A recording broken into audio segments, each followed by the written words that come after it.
Here's a little something that'll make you scream. Ugly people be quiet is the name of the theme.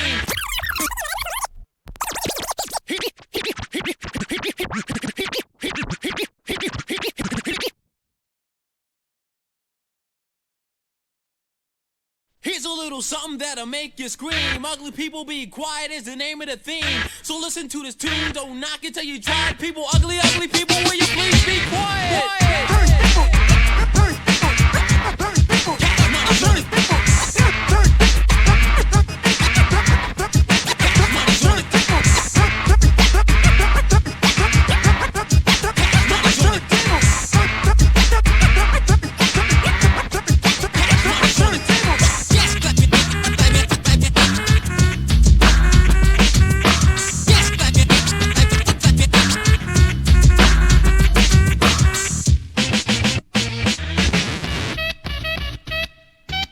The power of the bass, shake the place, as I patiently prepare to pep up the bass.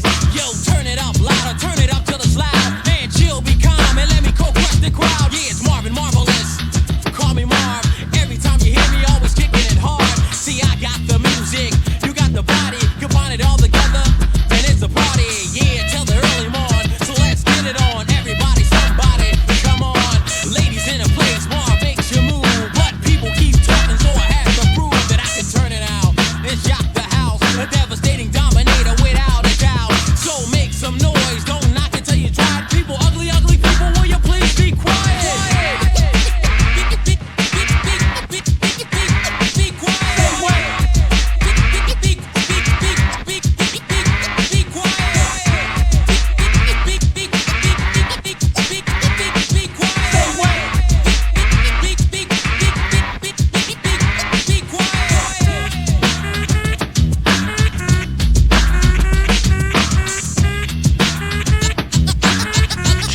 Check 1 2.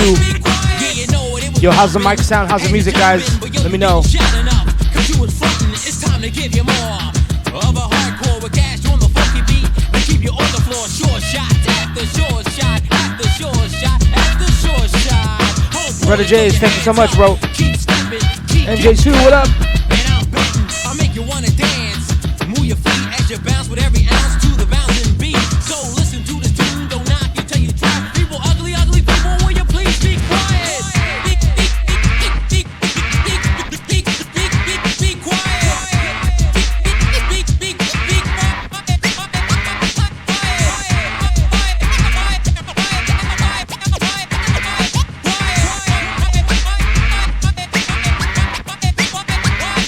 And everybody check them out. Cash money's on it. What? Cash money's cash money. Cash money. Money. Cut.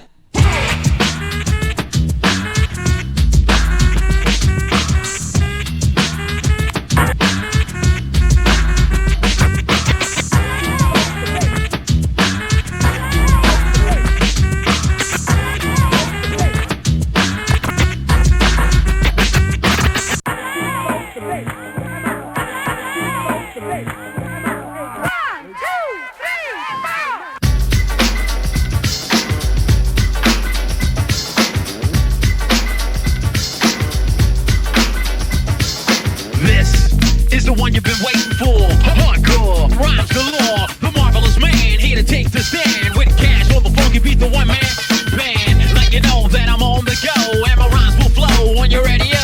Man, I just had the post from coast to coast, giving you a dose of your favorite host, Marv the most.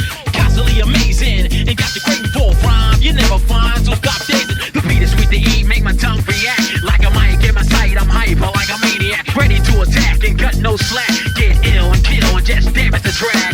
Let loose, produce the juice that you can't deal with when you hit with a bit of the ultimate material for your stereo. All hail the king, the jam, the new hero. Wow, I just want to say it's truly fantastic to see so many. Yo, big love to the whole chat room. Sisters gathered in one place. Now listen to the master, the long laster, doing what has to be done and done faster. I can pull a crowd of many people. Rappers try to hate, but no, they're not equal. You want me to defeat, cause you can't compete. You can bring a whole army, y'all, and get beat. Drop the stop and all, you won't get up before you rhyme like Hines. You gotta catch up. I'm changing, rearranging a new rap class. I'm all your vocalist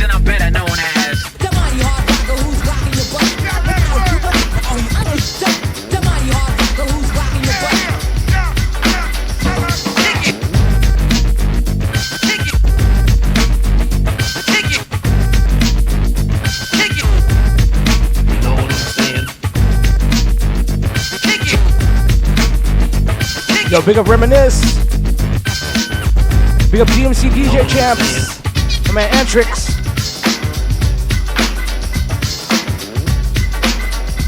Kid Wick, what up? When I walk in the place, yo, it shocks your eyes. Ladies go crazy, they feel like they're hypnotized. Rappers running high and slide through the side door. The mic is in my hand to command the dance floor. As Cash crusades and burns the crossfade. Drops try to rock and do the cuts he made. They follow in his footsteps, but you know there is no competition. As Cash cuts go. On and on and on. Yeah, yeah, yeah. On and on and on. Say what? On and on. On and on. On and on and on. Come on.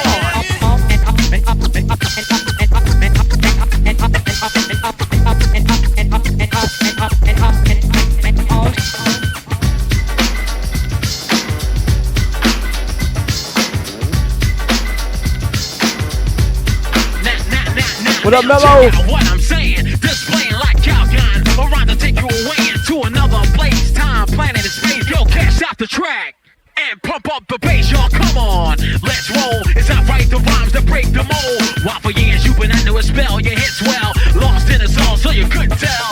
But now the time has come, things have changed. A new name, a new game was fairly fresh. The M, the A, the R, the V, the E, the L, or US. So come on and groove on and take a chance with as I drop the rhymes and kinda make you dance with. The mighty hard rocker who's rocking your butt. Yeah, you know it. My brother Al Boogie, what up? The mighty hard rocker who's rocking your butt. Come on.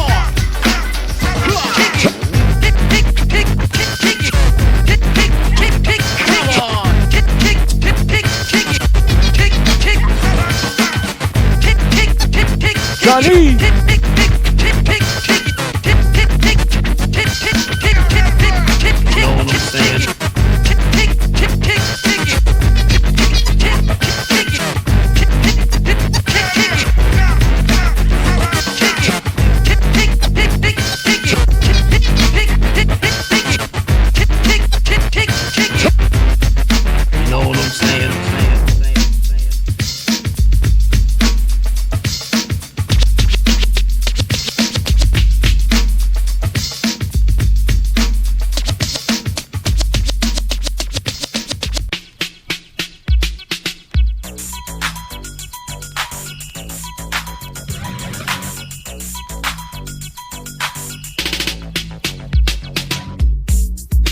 Yo, what up, y'all? Brother Rhett. A word. Oh, yup. Like that? Like that? Just like that. Just like that? Just like that. Man. What up, y'all? Everybody in the room, welcome. Thank you for joining us for another edition of Table Talk. Yours truly, Shortkut, my brother, all the way down south. Rhettmatic. Shortkut. Yo, I'm excited for this. I'm excited for this one, bro. I mean, yeah, when you called me, it's like, hey, you down to go jump on Table Talk and with Cash? I was like, is water wet? Yo, and shout out to our brother Melody. He wanted to be in here too, but he's busy. He's busy being Mr. Mom right now. That's what he's doing. Yeah, but he's also busy being restaurateur. Oh yeah, I forgot. Restaurateur. He's being a pizzeria. Yeah, the restaurateur. Oh, yo, man. Shout out to Mello D, man. Coming soon, made from scratch pizza. And we're not talking about scratching either. And we're not talking about scratching. A full-on pizzeria. That's amore. Oh, hey. Okay. Yeah. Yo, check out the Beat Junkie socials soon. Check out my brother Melody's socials soon. D Styles, a new venture, I should say, for our brothers. Yeah, if you're looking, you might be seeing him behind the stove flipping, spitting pizzas in the air. Yeah. Yep. So that's what I'm talking about, man. Yeah. Expanding our horizons. And, big up our brother Melody. D Styles is leading the way. But, man. I mean, come on. When did we have a chance to really geek out and ask all the questions that we always wanted to ask? Yeah, let's talk about this real quick. I mean, let's talk about our guest today, man. Needless to say, a pioneer, innovator, a game changer. I mean, you could put all those adjectives together and just, man, you could just, it doesn't describe what he's contributed to the culture. to the culture, man. I mean, you know, and I hate to say, the word culture has been used a lot, but it's truly the truth when we talk about our special guest. I mean, for a lot of us from our generation, he's like, if you really think about it, man. I mean, we were talking about this last night, or even this morning, about like, there's only a very few DJs that can say they're DMC champions and new music seminar champions. yeah, right? who hold both titles. Had both titles. There's like only, yeah. But I would say there's some, but he's probably the only person that really made it, like, had the belt, the DMC seminar belt. Yep, that's true. And the DMC jacket, because he's one of the DJs that pretty much can, like, just when his videos came out, everybody, he pretty much, like, kind of like shift the culture, change the game. Yeah, it was definitely game changing, man. I mean, everything from just the techniques alone. I mean, remember, I'll say it again. I didn't have DMC videos back then. I didn't have the seminar video back then to reference to. You know what I'm saying? But everything that he did in those battles, especially just on vinyl alone, dude. You know what I mean? Yeah. Like you would want to. That was pretty much a big blueprint of just stuff that you like. What is he doing there? You have, that lift up the needle, put it back, just to kind of hear how he did certain scratches, right? Right. So. I mean, just even the way how our setup is. And stuff like that, you know. Oh yeah. See, we're gonna get into that too. Yeah. Okay. Yo, real quick, shout out to our brother Mirko Machine, all the way from Hamburg, Germany, with the raid. Mirko, big up Mirko, big up everybody in Europe right now. Big up the German crew. Thank you for coming through. Once again, this is Table Talk. We talk everything, turntables and DJing. You know, it's pretty much everyone's in our living room right now, and we're just watching VHS tapes of battles. But even better, this time around, we have the source himself. One of the main sources. Wait, hold on. I gotta do it like on this Instagram. I gotta do it like that. Yeah. Yes. Yeah, man. So we're really honored to have our big brother, with us. Yes. In the room, and man, like I said, it's a very man. I'm kind of geeking out now that I'm. Come on. We're talking about this. I know. I'm just saying. Wait, hold on. One more time. If you guys have your headphones on, sorry about that. Okay, without further ado, let's bring in our guest of honor, Brother Cash. Yes, Cash Money. Good, what's good? Man. I just told you, I asked you, what's good, huh? What up, Cash? What's good, man? Man, like I said, I'm still geeking out. I mean, we're obviously friends for a long time, but like in this, I don't know what it is, but just to actually, talk to you and talk about the history is I geek out off that shit. Anybody knows me, I'm one of the biggest DJ geeks when it comes to everything pioneer with this shit. It takes one to know one. You know what I mean? I'm the same way. That's why we talk. We can talk like this, man. Absolutely. Salute, brother. Yes. Yeah. Man. I mean, we got. It's funny, Cash, because obviously before this interview, many times we talk. Whether Short, myself, or the rest of us, whether it be the junkies, the pickles, we always ask you questions, because it's just like you have to understand. Like from our point of view, it's like it's when we saw you in DMC or we heard your records, we're just like, wow. And to actually find out, like, when we, like, how did you come with this? And it's cool that we get to tell you, actually talk about it again with you, but with a lot of people that get to hear that, like, behind the scenes or stuff that what led up to that particular moments. You did a lot of milestones, really. Yeah, absolutely. A lot of milestones, man. But yeah. Man, listen, I'm here for it, man. What's up?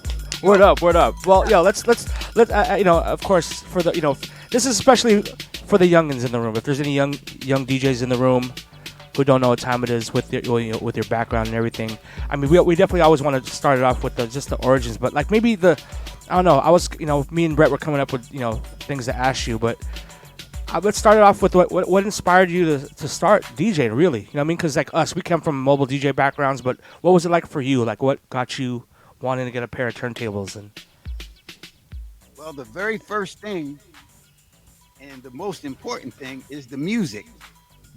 absolutely. I'm a huge music lover. I play music all the time, even when I'm not even spinning in the car, listening to it. I think that was the very first thing that got me to want to even think about being a DJ because at that time, my parents had all these records and they would throw like little house parties that I was too young to be at, but my uncles allowed me to stay up because I was a selector at that time. So I could pick a good record that would have everybody on the dance floor. So that is how I kind of got like the knack for actually, if you want to call that being a DJ at that time. Yeah. So my love for music, man. Here's a side note question, because you mentioned dancing, people dancing, because there's word on the street that you were a pretty dope dancer yourself. I believe you were part of a crew called the Franchise Dancers. Is that right? Yeah. Before the whole b-boy breakdance craze started, there was a thing that we did here in Philly called stepping. It's not like the Chicago stepping where you got your woman and you're dancing together. Nah, right. Say about 5 guys. We all would dress the same, and we'd be like tap dancing and doing all these different things. It's hard to explain because you have to really see it. But I was the youngest member of our group called the Franchise Dancers, and I was kind of like the secret weapon. So, like when a battle was getting real intense, here comes this little cute kid doing all this stuff, and the girls love me, man. So I became like the hero of my group. Would you say that with being that you were, like you said, you were the selector for your parents' house party and being a dancer, was that like say a good transition into in terms of getting into DJing? Man, it's the best, man, because as my friends used to always call me, they say, Cash, every time you do a mix, it's always on beat. It's like you're a human metronome, and it's like, everything, even though we scratch and everything, it's not too technical where it's people can't dance to it. And at the end of the day, man, it's about keeping that dance floor rocking and and playing some good music. Nice. Dope, man. I mean, like, I can imagine like you were just, while you were dancing, you were collecting records, but like, did you pretty much like accumulate a bunch of records as you were dancing, and then that just kind of led into your, into DJing, like as far as like having a collection already from being a dancer kind of thing, or? Yeah, well, I became a dancer first, and then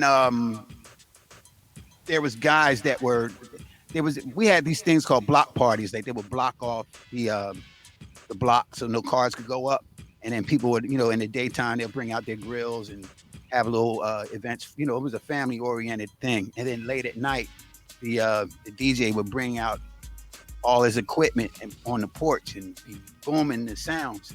So we would go there, and there'd be like rival dance groups there. But the thing that really, really caught my interest was the DJ, man. He had all the women, man. They were all flocked around him and everything. I was like, yo, I want to be like that guy.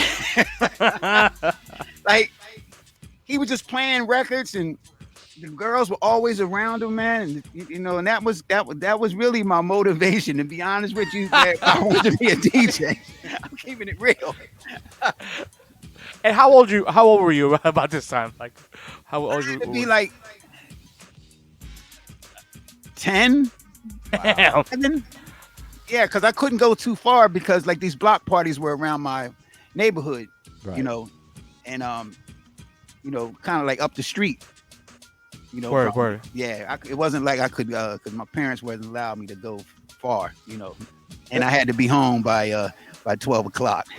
Okay, okay. So That's it. Well, sorry, short. It's just interesting you said block parties because obviously this was also going down in New York. Would you say it was somewhat similar, even though Philly is part of East Coast, but it's different, definitely a different culture per se. Did you also have the same thing like sound systems and stuff like that and whatnot? Yeah, mobile, like mobile DJs and stuff, like yeah, mobile they DJ were like, crews. yeah, absolutely. That's why I was saying the DJ would probably lived on that block. He would bring his equipment out from the basement and set it out on his porch. And I mean, his sound system was crazy. Like you could hear it like blocks, you know, like a couple blocks away.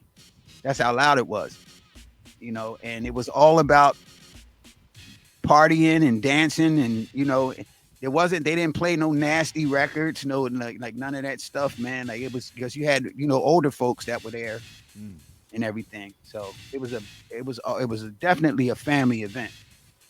Gotcha. So pure party rocking vibe style, like you guys are, yeah. For just because it wasn't. I'm gonna tell you the records that got us. That got us. Okay, yeah, even better. To give you A feel of it. where we were at. Right. James Brown, I Can't Stand It. Oh damn. The 1976 version. Yeah. That Black Heat, Love the Life You Live. I'm trying to think of the hot records. Oh, the Anita, what's her name? Anita, You Can Ring My Bell. Yeah. Anita Ward. Anita Yeah, Ward. Anita Ward. That was a hot record. KC and the Sunshine Band. Do You Want to Go Party? Damn. Yeah, the 12-inch version. Damn. Yeah, man, we was getting down to that, brother. Wow. Down to that. That was those records there were classic, man, for block parties back then. So being a young kid at these block parties, and you being like just curious about because you see the DJ is like pretty much commanding the crowd and all that. Who are your influences coming up as far as those DJs in the hood, like in your area? Who were the big names at the time that you felt like, oh man, I need to be like this guy, kind of thing. There was a guy in Southwest Philly called. He was the first guy I saw with his equipment out on the porch. I think his name was Grandmaster Ant, and he lived like around the corner from me. And then, of course, the one thing I will say about us here in Philly, we had a dynamite radio station, WDAS, that played all kinds of soul music, and they had great DJs on there, like especially on the weekends. There was a guy named Lawrence Levon. Actually, my style, the way I blend records and like things that don't normally go together, and make them go together, that comes from him. Wow. The dude would take Sucker MC's Run DMC and mix "I Want You" by Marvin Gaye. Now, mind you, there was no BPM or none of that stuff to keep it in locked. He was doing that on the fly with vinyl records. And then obviously there was on 1200s. Was it like were they had 1200s around it back then, or were they using a different? Yeah. What was the turntable of choice? I don't even know because I didn't even know what a Technics 1200 was that's right. until I saw the Malcolm McLaren album. Damn. That's crazy. So okay, would you say the turntables with the pitch control instead of like obviously the lever the sliding pitch was No, they had like I would a say dial, like, right? A dial, right? Techniques B101s, Wow. B102s, yeah, the belt-driven turntables back then. I think a lot of people were using those turntables called BSRs. I never had a pair of them, but yeah, because I started off with I had one Fisher turntable with the big stem in the middle, and then I had. Oh damn! Wow. I know these young folks don't know what the hell I'm talking about. So the one with the stem in the middle, and correct me if I'm wrong, are those the ones that you could put like maybe 4 records on top, Yeah, and you then could stack after 'em you're done, up. it'll just you can stack them and then it'll just drop. Yep. And when it got to the end, it would automatically lift up. Yeah. Yeah, I couldn't Oh. afford it. I couldn't afford no other turntables. I had a Fisher and I had a B101, and then I had to cut grass and do what I had to do to make money so I could eventually go and buy me another 101. Damn. That's crazy. You said Lawrence Levon. I was gonna say, is he related to Larry Levon? That's what I was gonna say. It's like, You know what? I don't know because I've only heard him. I heard him on the radio, and then I had a chance when I was old enough to get into a club. I had a chance to actually see him, man. And when I'm telling you, man, I was zoned in on this guy, man. Like, I'm like, damn, he's blending these records that don't even go together. They're not supposed to go together. And he's keeping it in, like, it never fell off beat or anything. wow. So That's I crazy. practiced before I started scratching and stuff, man. I was practicing on how to blend, which I think every DJ needs to learn that because that's the basic 101 on how to be a DJ. Man, Ending two records together. couldn't agree more, man. Yep. I agree. It's you said 2 important factors: music and blends. Music, you definitely, if you love the stuff, music, and then yes, as a DJ, blending, mixing is the best. You definitely need to know. Thank you, Cash. No, yeah, thank you for letting. Yeah, exactly. Yo, so I wanted to ask you, seeing all these, like, looking at the DJ, seeing the turntables, like, looking at the equipment. What was your first setup? Like, what was your first? Like, you finally got your first mixer and turntables. Like, what I guess what was your first solid setup, like, for a while before you got moved up to 1200s? Right. P101 Techniques turntables Okay. and Gemini mixer. Which Gemini? I probably at that time had the 1100. So that's still the small one, right? Oh, there you go. Hold on. Wait a minute. Here we go. Well, this Wow. So that's the Yeah, 1100. Wow. This is the 1200. The 2200. 2200. But the 1100 looks exactly the same. So this is the original 2200. Yes, sir. Before they put the wood. foot The on it. wood. Yeah. See, Short. I told you, I'm a geek just like you. That's why we get along, man. Exactly. Hey, I look, got mine. I got mine. Oh man. See? I got mine too. Hey, So show let's it here. down, There you go. Yep. See, I'll show mine. This is the other 2200. This is the one that Cash got right now in his Right. hands. Well, then of course this is the original. I mean the one that Cash made popular right here. Yeah, absolutely. Yes, right here. Yep. It's because of you, Cash. It's because of you, Cash. I'm telling you. You know what's crazy? I was just using those mixers because it was all I could afford. And then when I got into these competitions, especially after I won the world champion DMC, Right. that mixer became the mixer of choice. It's all like I said. It's because of you. It's all your Yeah. fault. Okay, Yeah. so this I'm great. I'm Red. I'm glad that Cash said that because now it leads into what me and you've been talking about for years. But now we finally get to ask Cash. Yes. Besides, I'm gonna get to the turntables in a second, but the 2200 was that like was that because you can it was a more affordable mixer, or like the 2-channel mixer? What how did that come about as far as your being part of the setup? Because before then it was mostly all 19-inch mixers or whatever. You know what I mean? But if you're on a budget, it's usually you get the Radio Shack realistic mixer. Yeah, So well, we didn't see. I never went to Radio Shack to get a mixer because we had stores here in Philadelphia: Funko Mart, Sound of Market, Gola Electronics. These were the go-to stores for all DJs to go and get their equipment. To be honest with you, Radio Shack was just a store to get like wires Right. or sprays and things of that nature. Yep. And then they started getting into the mixers, but you already knew they were just trying to have a knockoff of a mixer that became popular. That's interesting. Okay. That's interesting because for us, because we didn't have we didn't know about electronic stores. I don't think we. I mean, at least for at least on the West I mean, Coast. no, we didn't have. I mean, we didn't have dedicated DJ stores. That's Yeah, for sure. You know what exactly. Yeah, we did. We Yeah. I mean? Damn. yeah, we Wow. had one side was for records and the other side would be for the DJ equipment. Yeah, we didn't have that. Yeah, we At didn't least, have that. unless until we got older and stuff, and then they started having DJ stores. But for Right. us, as we remember, at least whether it be in San Francisco or L.A., is that usually, for me, my first mixer was a Radio Shack realistic mixer with the crossfader, not the. And then, of course, our own record stores would be. I don't know about for you, Short, but I would go to like Tar Records, Music Plus, Warehouse Records. Oh, yep. Shit, I should have brought mine out too. That was my first. That was my first mixer. In all honesty. yeah. And shit. Yeah. So that's interesting. This was your first. This was your first one, Rhett? That was my first one. Oh, damn. Yeah.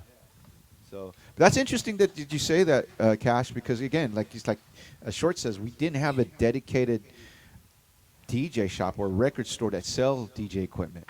Yeah, because I remember I was talking to Cubert and he was saying he was like, man, we could never get those Gemini mixers out.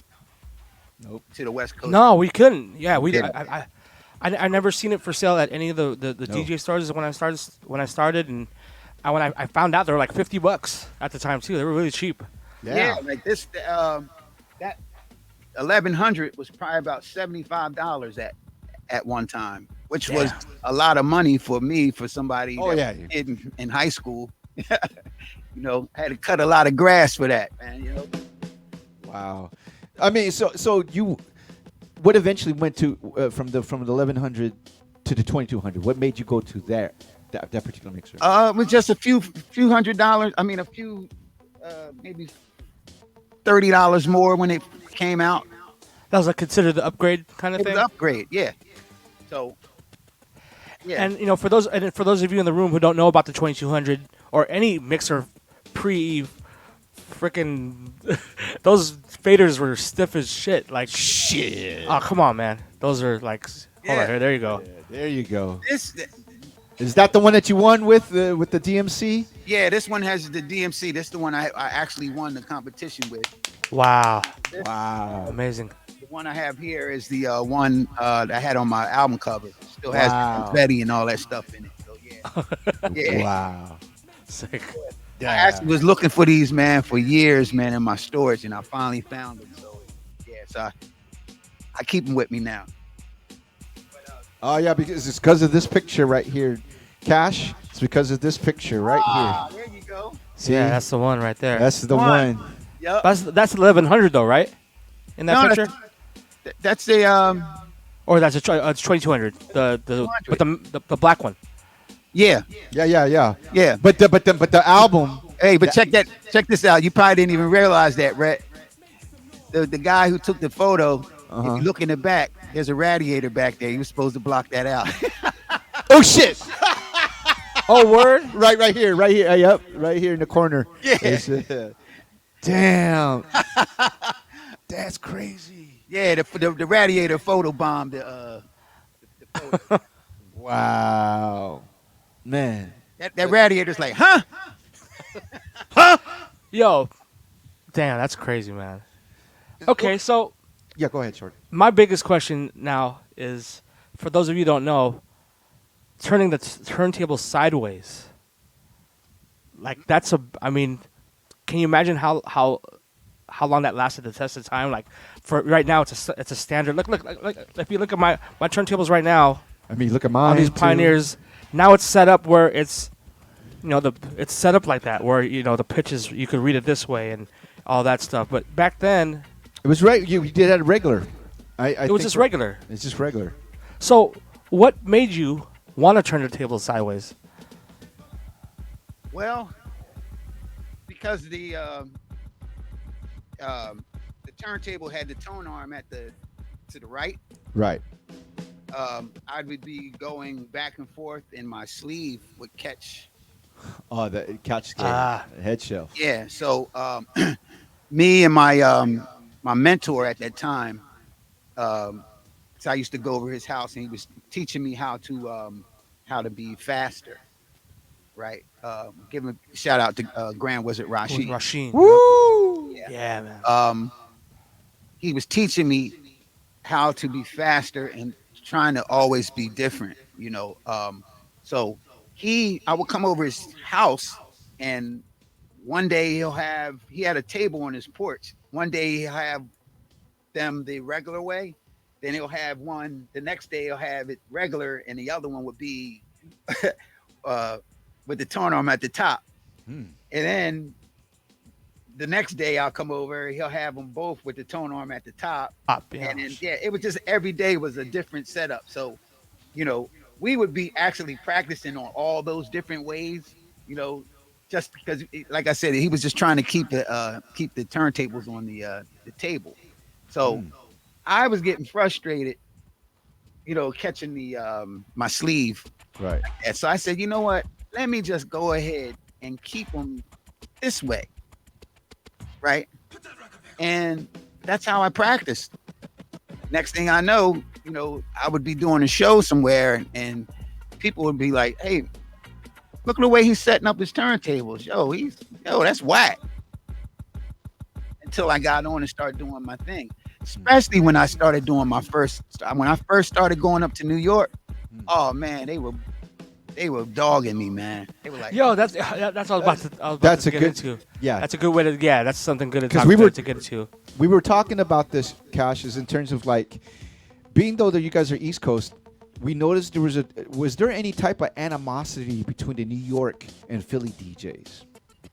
no, because the thing of it is, the New York artists always came to Philly, like to perform. Like, if you notice, the whole Juice Crew Right. was started in Philly. Pop art. Pop art. Oh, that's right. Shan, Roxanne Shante, everybody Yup, was. there's That's how they got their start. Salt and Pepper. Yes. Supernaturals. Yeah.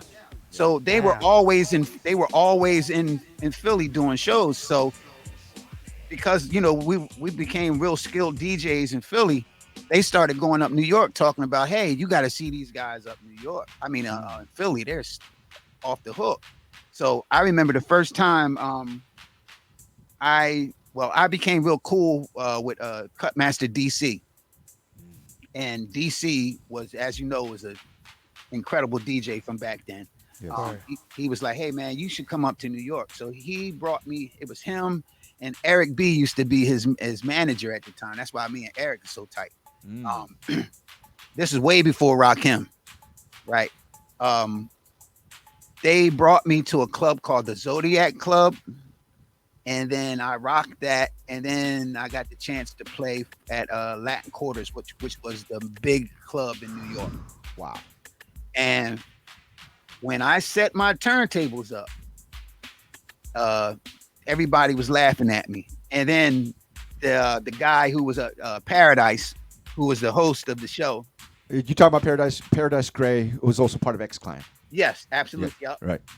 Paradise said, hey, welcome to the Latin Quarters. Hey, they say this guy's the baddest dude on the turntables. Everything was cool. He was like, and he's from Philly. Oh. Oh, man. Like, boo! So that's what I'm saying. Is like if they booed Yeah. you, like I mean, You gotta understand New York. New York has the most pride of any place I've ever been. Like, if you ain't from New York, it don't matter. Especially Right. the fact that they started it all. Right? Right. So they're not gonna let somebody come in and like you can't even talk to a girl, man, if you ain't from one of the 5 boroughs, man. Like, it was that Damn. deep. wow. You know what I'm saying? So when I got up there and did my thing, like my MC, because I had 2 MCs at the time. I had Marv and a brother called MC Cool Breeze. Probably was Marv. Marv was nervous, man, because they was booing us. I was like, hey, let me do my thing. So I took Impeach the President, 2 copies of that, and I turned that into Giz is Chilling. Boom, Right. boom, boom, da-da-doom, like a beat juggle thing. No one ever seen that before. Yeah, like, listen, that crowd, those boos turned into yays, And from that point on, New York has always embraced me as one of their own, man. That's True dope. story. Let's go back a little bit in terms of how did you start hearing about scratching and then starting developing your style? Like I mean, hearing about Oh, all, because you said you yeah, started we more as skipped a that part. selector. Yeah, Yeah, because I went from a DJ that was a dancer to a DJ that was a selector, right, and then the DJ was just playing records at the block party. right, Now, um, I had some friends and my cousins would come down to Philly and be having these party tapes of like uh, Flash, Theodore, the Zulu Nation and stuff. And at this time, I I knew about Grandmaster Flash, but because super rapping was a hot record for us in right, Philly. It was like one of the first records, hip hop records that I was actually turned on to. Um, I didn't know that side of him, and then I started like listening. I'm like, damn, what the hell is he doing? So he was cutting the records, man. I became a student from that day, man. Like just studying, and then the break beats came in. So there was a guy that lived across the street from Grand Wizard Rasheen. His name was Grand Slam DJ Jam, who was part of see Rasheen was part of a group called Super Bad Disco. And uh Grand Slam DJ Jam was the guy that was providing everybody with the break beats to play while the MCs would be rhyming. Like nobody knew these breaks. He was actually, man. You know how they say Bambaataa was the record master of guru, records. the Yeah, master of records. Grand Slam DJ Jam was the master of records in Philadelphia. He's actually the reason why he taught me how to dig for records. Yeah. So I started getting these records, and he used to take me on like digs with him. Um, and yeah, I started getting these records, and next thing I know, I now had a lot of the records that Flash and them were cutting. So of course I was copying what Flash was doing because you have to copy somebody to learn, right, but then you have to you know take it to your make a style of your own because there's already a Grandmaster Flash. Who right, am I going to be? right. You know. So I started really practicing. So next thing I know, fast forward, they started. What's that? Shannon, give me tonight. Yeah, Let the music play and all that. yeah, The Latin Rascals used to do the edits for them. And remember how they used to be like, "Give me tonight," right. like All those all great edits. edits. Yeah. I used to try to copy those edits with my hands. So that's Oh, the reason why you hear the drag scratch. That's how I came up Ah. with the drag scratch. Yep. So I was studying, man. I was studying and just trying to make these sounds you know, uh, come out of my, doing it with my hands. So uh, at that time, the sound was something that I was trying to really practice and turn it into something. And then from that sound, then comes the transformer scratch. Well, no, before the transformer scratch, the echo scratch. Can you explain Oh, the the echo echo. scratch? Yeah, Yeah, please because explain the echo scratch. yeah, because obviously for us at the time, I mean for us, when we said echo, obviously this is different. We used a crossfader to echo out. But can you describe your echo scratch? Okay, if you take jive rhythm tracks and say it's time, I used to do a scratch. Basically, it's if you listen to DST scratch, Yeah. right? If you were to do that without using a fader, it would go jigga jigga zhoo, jigga jigga zhoo, jigga jigga jigga jigga jigga zhoo, right? So I started taking the fader, cutting that sound in and out. So now I'm and making the sound go longer. So I mean the rhythm. So it'll go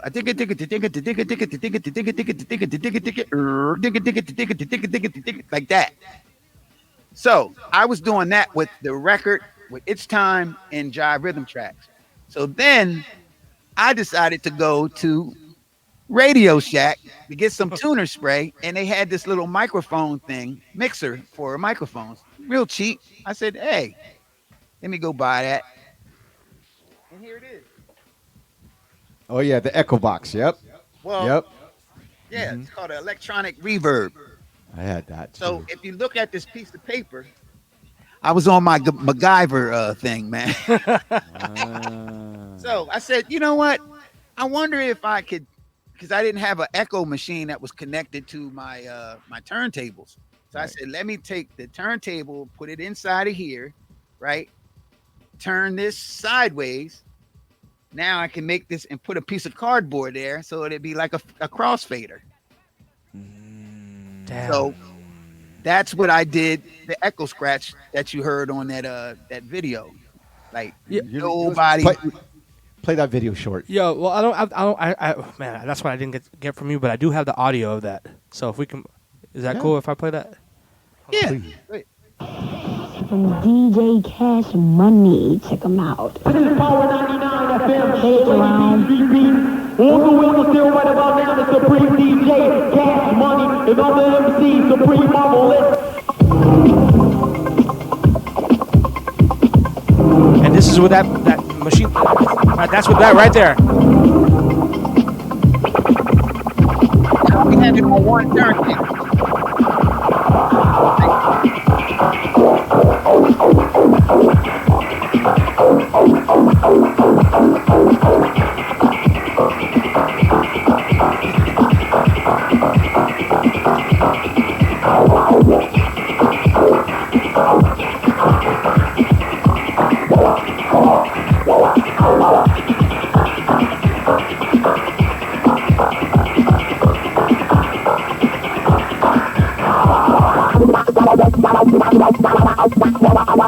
No fader.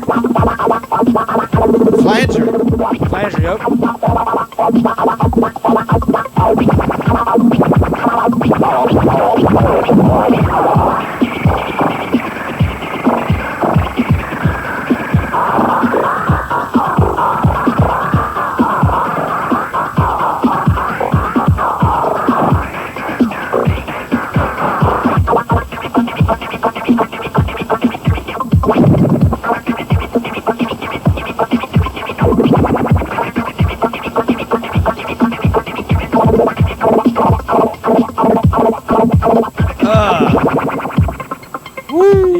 Yo. That was all done on this little cheap box. I had that too. I had that too. Yo. I was trying to be Real- creative. real- That's Go all. ahead. Go ahead. No, real quick, what year is that, Cash? Right there. I would say 84, 5. Wow. Wow. Yeah, I didn't have any records or anything out. I was just actually Lady B, who was the big radio jock here for hip hop. She saw me at one of the high school parties, and she asked me if I could make a tape for her to play on Power 99, which was the major FM station at the time.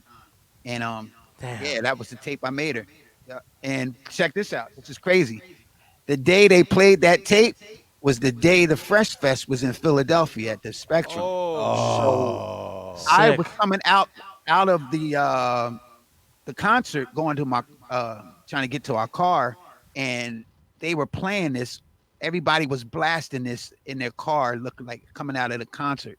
So I remember one time I was like looking for my car, and somebody was blasting. I was like, "Yo, that's me." It's like, "Yeah, right. Then what are you doing here?" Oh, it's pre-recorded. It is me. I'm trying to tell you, it's me. It's pretty. So here's a geek question here. So okay, being that you the chirp scratch per se. Well, I mean, I don't even know if it was called a chirp scratch. Well, but even before that, Rhett, you guys didn't name scratches back then. It was just Right. you guys just did them, right? The only thing that I ever named was the Echo Scratch because Right. of Echo. Of the Echo. Okay. Okay. Okay. So this is where it's the same thing too. We didn't really name scratches per se, but like I was telling this to Short. In some ways, Philly and L.A. or West Coast have something in common because you were like New York didn't really do after Planet Rock. You didn't really hear any of the New York DJs doing fast cuts, whereas you guys were still doing like you said, jive rhythm tracks. You guys were doing It's Time. You guys you're still doing 130 beats per minute, and that was a big thing on the West Coast, right? Yeah, big time. Big time. And then the interesting part too is also because like when you're doing ticka ticka ticka, at least in L.A., shouts to the Katie Mix Masters and Uncle Jam's Army and all of that, cats were scratching using either up and down fader or the phono line scratch to get that ticka ticka ticka ticka ticka ticka ticka ticka. That sharp cut, right? thing, right? And it was interesting that so for me, so how I heard about you, Cash, like so shouts to our big brother DJ Curse and the Junkies. He was for me. He had also had all the tapes. Like he had Scratching to the Funk record. You got to hear, and there was this cat. There was this also another guy that was kind of named Scratchmatic. He would always tell us about this cat named from Philadelphia named Cash Money, and they talked about the Scratching to the Funk. And of course, it was the Pump Me Up thing, and we were tripping out like, holy shit, he's doing the same scratches that we're also kind of doing over here. Ticka ticka ticka ticka. But because we never heard that from New York or East Coast, and that to hear something like that. Now, and then obviously, did you hear any? This I guess my transition question would be like, did you hear any? Did you hear anything about LA DJs or West Coast DJs, and did you see any similarities and stuff like that? I didn't even know you guys were DJing. I mean, the only reference that we had was the glove from the Wow Ice-T. Like, yeah, but we never saw you guys really do anything. We just all the DJs thought that the West Coast DJs wore fur and like feathers and like right stuff like that. Like the stuff we saw in the movies. Right. Because LA or West Coast in general was just like we were a couple of years behind and shit. So everything was kind of like a little bit late. Like we didn't know that breaks didn't really hit the West Coast until late 80s. Yeah. Right. Yeah, like ultimate breaks and beats. At least for LA, I don't know. I can't speak for Short. Short can probably say this. For us, no, we were probably put behind what you guys were doing too. You know what I'm saying? Like our influence was LA, so there it goes. So because like for instance, let's say for breaks, the ultimate breaks and beats were being sold at by this guy named Steve Yano, a Japanese cat, at the Rhodium swap meet. He was the first person that was selling the ultimate breaks and beats, and that's where Dre would get the breaks, and that's where most of Straight Outta Compton was because ultimate breaks and beats from Steve Yano and stuff like that. So, but it was interesting too. There was a video that a couple of Short was showing. You guys would scratch also like this. Cats were doing that too, also here in LA. So it was mind blowing to see, like, oh shit, they're almost like the same thing. So that's it. So that's really interesting. To say that you never the only DJ we hear was Glove, but yeah, the only DJ I ever heard like from the West Coast was, like I said, was like was Glove. Or did you hear about Egyptian Lover, or that's a little bit later? Yeah, I didn't know the Egyptian Lover was even a DJ. It was his records that made him popular. That's what we started popping to. That's crazy. Oh damn! I didn't even know he was a DJ. Yeah, he was like, he was like actually even more better than the Glove and shit like that. Like he's like one of the in terms of pillars, like he's up there, like Egyptian Lover, the Glove, Dr. Dre, Tony G. But so and it's interesting. So it gets fast forward. I guess this would be a good transition. We were talking about for the battles. Once we hear about we heard for us we heard the Scratching to the Funk beat record, but then there was a videotape that was circulating around, and Curse had it. This is it's a copy of a copy of a copy of Ice-T's videotape of the New Music Seminar battle. Right. 1987. 1987. And this is Ice-T's view, right? This is Ice-T. This is Ice-T's video, because we remember like this Ice-T videotape. Yo, that's my. Obviously, this is because you and Joe Cooley, because Joe was our. He was the man at the time. Like there was all the other DJs, but Joe was like the one that kind of started like kind of like stand out. And then we heard on the rumblings after the battles, like Joe Cooley went against this guy named Cash Money. That was a big thing that we'd always heard about and then when we saw the video, and Short can attest to this, like just in general as a West Coast as a West Coast DJ, to us, maybe from our generation, that is the ultimate DJ battle competition. Big time. The contrast of styles of Joe Cooley and you. So I guess, and it's interesting because you guys were doing also fast shit because you never heard that again from coming from the West Coast. It was mostly you, or Philly DJs were still doing fast electro beats versus New York DJs weren't doing that. Right. Can you? I guess it's a good transition. Can you talk about your experience of the New Music Seminar battle? How did you hear about it, or even was the New Music Seminar battle first, or is the DMC battle first? Between New Music Seminar was. Okay. Yeah. Can you please explain to us and how did you get into it and just the whole battle and just in general. That being a legendary battle, like what pretty much got you, like how'd you enter, how'd you get accepted and all that stuff, and what was that whole experience like? Because for a lot of people in the room right now, they don't know. The New Music Seminar wasn't a, it was a convention, but you didn't, it wasn't really about. It was more of an industry thing. It was like it's like if you know type of shit like that. Yeah. Well, I didn't know anything about that battle. I lived in the suburbs because I moved out of the city and I lived out in the suburbs. So I ended up linking up with Jazzy Jeff, and Jeff introduced me to, because I was trying to do more parties in the city instead of the suburbs. So he was taking me around with him to meet these different promoters, and they eventually it ended up hiring me. Plus, I used to be over Jeff's house, practicing and showing them different things and everything, right? So we ended up having the same manager, this guy named Lorenzo Penn. And so Jeff, I heard about it. Jeff had won this competition in New York. And I was like, oh, wow. I didn't know anything about it. So the following year, I was going to make sure I was going to be in there the next time, right? So they put me in there. But this time, it was open to the public. Wow. The year that Jeff won it, wasn't that packed. It was more industry oriented, right? People in there. But the year that I was in it, it was like a big thing, right? So, first of all, I've never been in a DJ battle. What? Whoa! Hold on. What? Stop right there. Hold on. Huh? Yo, wait. Okay, exactly. I was about to ask you before this whole question. What was your first battle? Was it the seminar? Was your first battle? It was my first battle. I mean, listen, I'm gonna say something, man, and I don't want you guys to think that I was I'm arrogant or full of myself, but it's the honest to God truth. I was so far ahead of everybody, man. At that time that I was out, that they might have put it on the flyer, Cash Money versus somebody, but that person wasn't trying to battle me, man. So it ended up me just doing my thing. Wait, hold on. Yo. I just told you it was my first battle, and you gonna sit there and tell me some stuff like that, huh? Yo. That is the most bugged out shit. So your first battle, and then you won the world championship. Yeah, well, the first battle was the music seminar. So let me set it up. Yeah. So I didn't know nothing about Joe Cooley. I never heard of him or anything.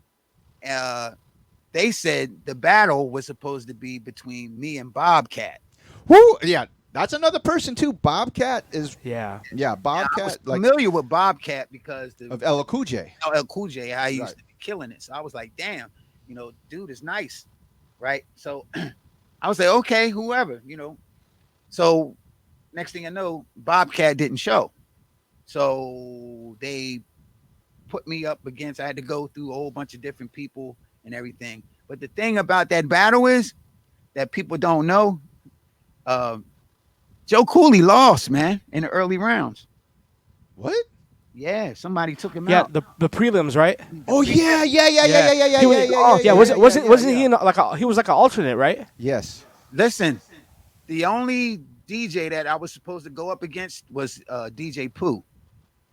And I think Pooh was nice. Pooh was nice. Pooh was nice. I think Cooley was probably much better. So this is what Joe. Yeah, Joe was definitely more. We had to come back. We had to come back. I think that we had to come back the next day for the finals.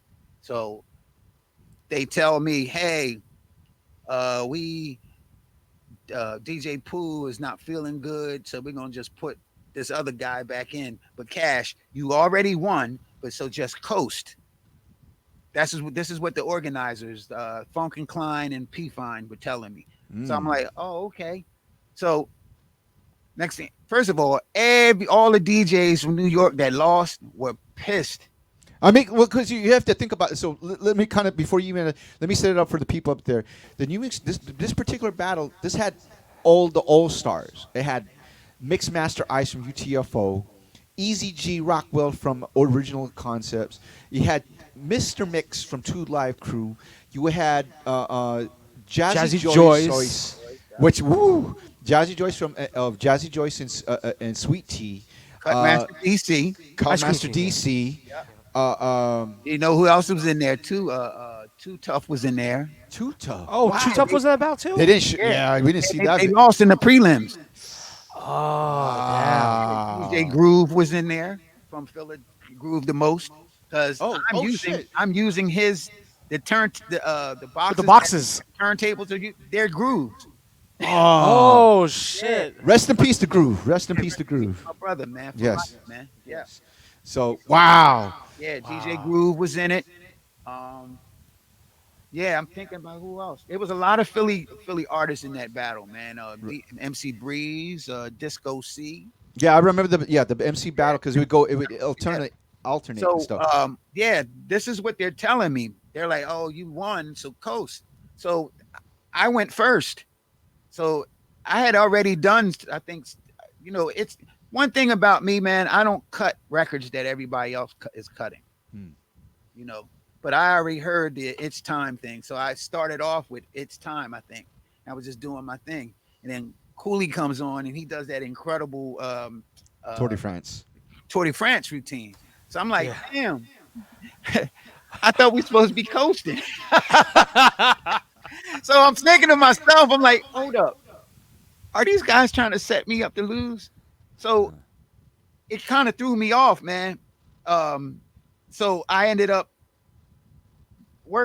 throwing on something. I did that Peter Piper thing where it was just like me, like drumming, which nobody was doing at that time, but I hadn't perfected it 100%.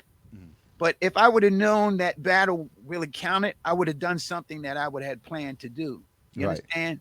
So that's the reason why, because no disrespect to Cooley, but I was running through everybody in that whole battle, that new music seminar. Yeah, you had to go. Yeah. I was winning every battle by a pretty much large margin. Right. And me and his battle became a little political, because some people say, oh, he should have won. Well, first, no, he shouldn't have been in it. Interesting. We're gonna be real with it. You lost. You lost In the prelims. in the prelims. Right. Listen, you can't single out one person that lost. Everybody should have the right to be back in if you're going to do that. That's not. And this is. I remember Cutmaster DC was yelling. He was pissed. He goes, "You should have never even went on. Oh, Damn. You shouldn't have went on, Cash." man. He goes, "That would have been." I was like, "Hey, man, it's cool." And I ended up winning. You know what I'm saying? But Cooley did his thing. I will say this. I knew who Cooley was after that day. Well, I'll say this too, also, because just recently he was on a podcast with another West Coast DJ named DJ Tony A, who's the DJ for High C. Okay. So and same thing. Tony was asking questions about the seminar, and Joe straight up says like Cash Money won. He said it off in his words. He's like, I got the he says he has the ultimate respect for you, because it was also interesting coming from his point of view and saying like, he says, I can't do all those body tricks, and he was doing all that. He was doing all these stuff. I was just like that. But yeah, Joe, like, Joe has the ultimate respect for you, Cash. And vice versa, man. That's my brother. And what's crazy? We had an opportunity to tour together. What? Oh, Yeah, we What? did shows together. Yeah, man. Yeah. Rodney O, Joe Cooley, and Cash Money Mark. Yeah, and what's the other brother that passed? General Jeff was with him. Jump Jeff. Yes, Yep. Yeah, yes, yeah, yes. we did some shows out the West Coast. As Wow. matter of fact, the first time me and Marv did a show, the West Coast was with them. Because I remember we first came out there, and I think I had to go on K Day to do an interview or something. And Ooh. people were like, "This was like fresh after the battle," so they were trying to make it like, well, West Coast and East Coast. And I'm like, "Look, man, I won the battle. I'm out here to promote and do my show. Listen, if anybody wants to battle me, I'm right there. I'm at the show." And I don't know what happened, man. I'll never forget this. Me and Marv had went on first, man. We killed it. Joe and Rodney came on, man. Man, they were throwing like pennies and coins at them for some right reason. I don't know if it was something brewing with them, with the area they were in. I don't know. Yeah, it could. Yeah, back then it was still kind of like gang. Yeah, I was like, territories. that gang stuff wasn't. We came from the gang. We grew up with gang stuff, but it was not nothing like the. Yeah, LA gang stuff. culture. LA gang culture is a whole different. It's a Yeah. whole different thing, man. So yeah, I was like, like damn, why are they throwing things at them? Like it was crazy. But me and Joe, man, and Rodney O, we did a couple shows together, man, on tour, man, and yeah, I always tell Joe this, man. He'll laugh at this because Joe used to have them finger wave things in his hair, man. Yep. One time we was on the elevator. I said, "Yo, man, your hair is making me hungry, man. It smells like vanilla, man." Yeah, every time I talk to Joe, man, I bring that up to him, man. Man. Yo, Yeah. One thing I can say about this whole DJ culture, man, and everything, especially with Joe, man, like, dude, I've gained some great friends, man.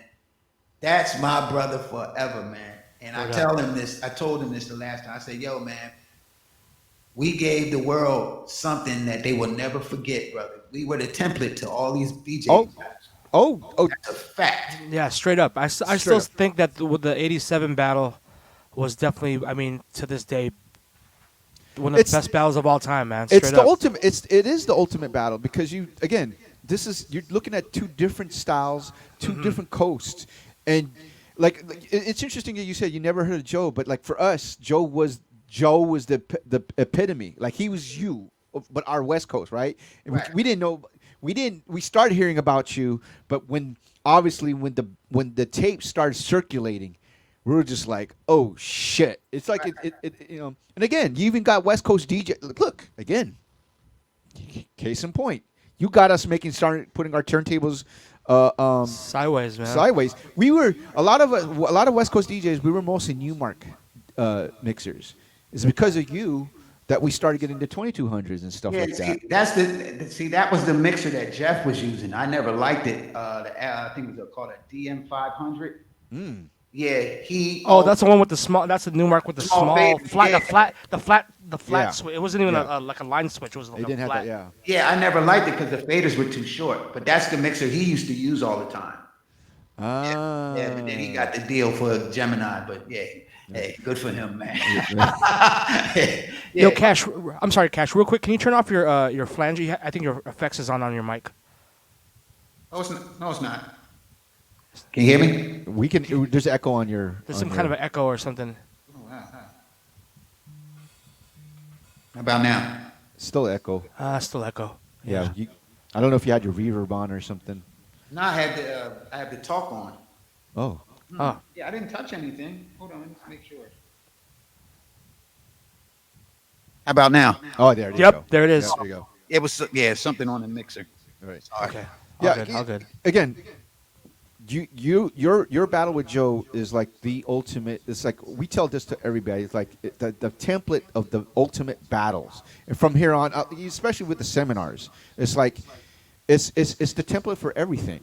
So, Especially on some b-boy hip hop shit. Really, what I mean? Yeah. Like, just to, And just let me to show tell you something else, man. Another thing that Joe, I think, caught a bad rap for because you got to understand something. You were on the East Coast. They had already seen me and Jeff do these scratches with the fader. Right. So I remember specifically everyone was saying that he was cheating using that switch button. No The one light had seen switch. that before. Oh boy, we Yeah, heard that, they were like, "Hey man, I remember." Yeah, Cutmaster DC, all of them was like, "Yo, he's cheating." So that was another knock against him, man. But then later, as I started doing more shows on the West Coast, I started seeing a lot of the West Coast DJs do it. I'm like, oh, that's how they do it. You know? Yeah, like I guess the 2200 to you guys was the 1150 for us. Yes. You know, Okay, right. in the West Coast, that was our battle mixer. Yeah. Matter Everyone of from fact, all the the mixer that we had to use the battle, I couldn't use in the seminar. I couldn't use the 2200. We had a big mixer. Oh, that's right. It was the what do you call it? It was a GLI. Was it you guys using the I GLI? don't know all I know is after my they had this knob or something that was next to the fader. Man, after that battle was over, my fingers were bleeding. Like my cuticles. Yeah, it was crazy. Yeah. So I mean, I'm saying it's interesting. Like you said, like yes, every from our point of view, everybody say that the phono lines was cheating, but I guess again, different wherever you're at. Like it's interesting. Like how you said, your style, the Philly style was a little bit obviously different from New York style and shit like that. So, but it's interesting to hear from your point of view. Because we did talk, like for us, we would also like same thing, talk to either whether it be Joe Cooley or Aladdin or Tony G or just it's good to hear from your point of view and what you think. And it's interesting, yeah, you said it's like how you even said it that as a knock against it sucks that it was a knock against Joe because he's using the phono line switch and stuff Yeah, like because that. we didn't see that. We never saw that before. I mean, I even said, man, he's doing these scratches, man. Yeah, that is cheating because just like you're cutting it's not the same as using the fader. Right. But fast forward, I understand now because that's how you guys were mixing on that. Yeah. Side. Like I said, we didn't know anything about. Well, I'm not gonna say me. I didn't know anything about any West Coast DJ except for like the glove Right. because of the movies. Right. So, But yeah. but it's funny. He says, but after the battle, I knew who Joe yeah, Cooley is. I knew it. Hey, bro, look, hey, I knew who Joe Cooley was after that, brother. Yeah. So, well, I'm curious. So, after Joe Cooley and like the Mix Masters, who did you start hearing about from the West Coast? I'm just curious. As a as an East Coast legend, who were the next DJs that you heard about? Well, because like we all are, man. We study. We look. See, this is the thing about this culture. If you're in DJ culture, you're gonna look for things. You're gonna find videos that no one else would be having. You're gonna find audio of things that no one else would know about, in the mainstream. So I started finding hearing, like K-Day tapes. I heard about Tony G. Let me see who else. Well, Aladdin, I knew about him because I think he moved to Philly. He was hanging with Miz for a while. Yeah, they became good friends because of after the battle. Yeah, so Miz was showing him our style. So that's kind of like why Aladdin has that groove that he has. He has both. He's the combination of the West Coast and the East Coast. Yes. Yeah. Yes. Yeah, absolutely. At that time, you know what I'm saying? Totally. But with a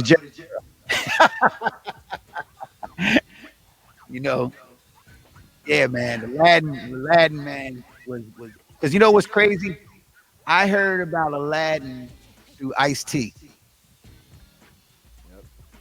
Yeah, Aladdin was after Low Profile broke up. He would pretty much do a lot of production for for Ice-T. For Ice-T, yep. Yeah. Yeah, So- it's back when I used to DJ for PM Dawn. That's right. Yeah, I used to DJ for them, and we would be doing. I know I was out LA quite a bit, man. Like, because we were doing the what is it, Disneyland? Yeah.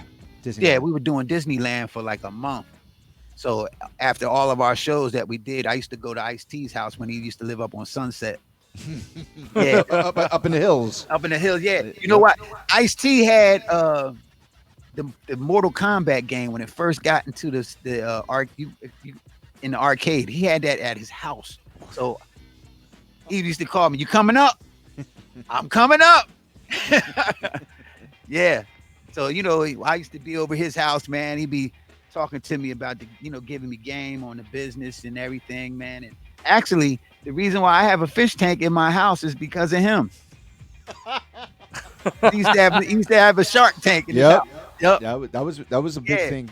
So we be Everybody used to talking hear about about that. just hip hop and everything, man. And he was like, "Yo, man, you gotta check my man out, Aladdin, man." So I started really looking at Aladdin, man, and I'm like, "Damn, man, dude is nice, bro.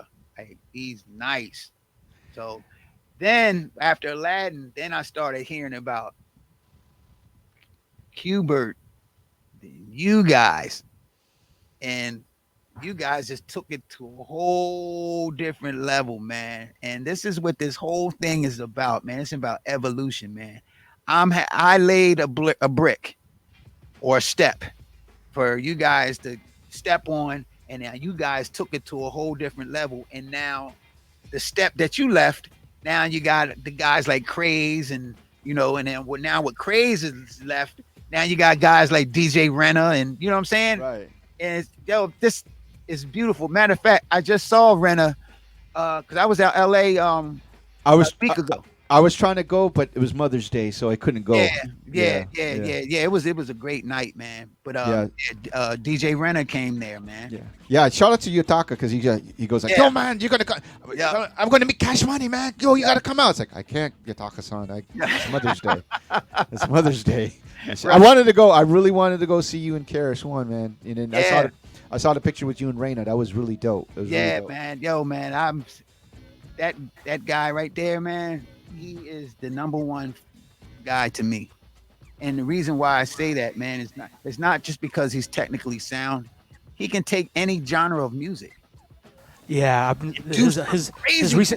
his recent posts, right, with all like the flipping like 80s joints and Mm-hmm. kind of just like putting that new school twist on it on some like routine shit like.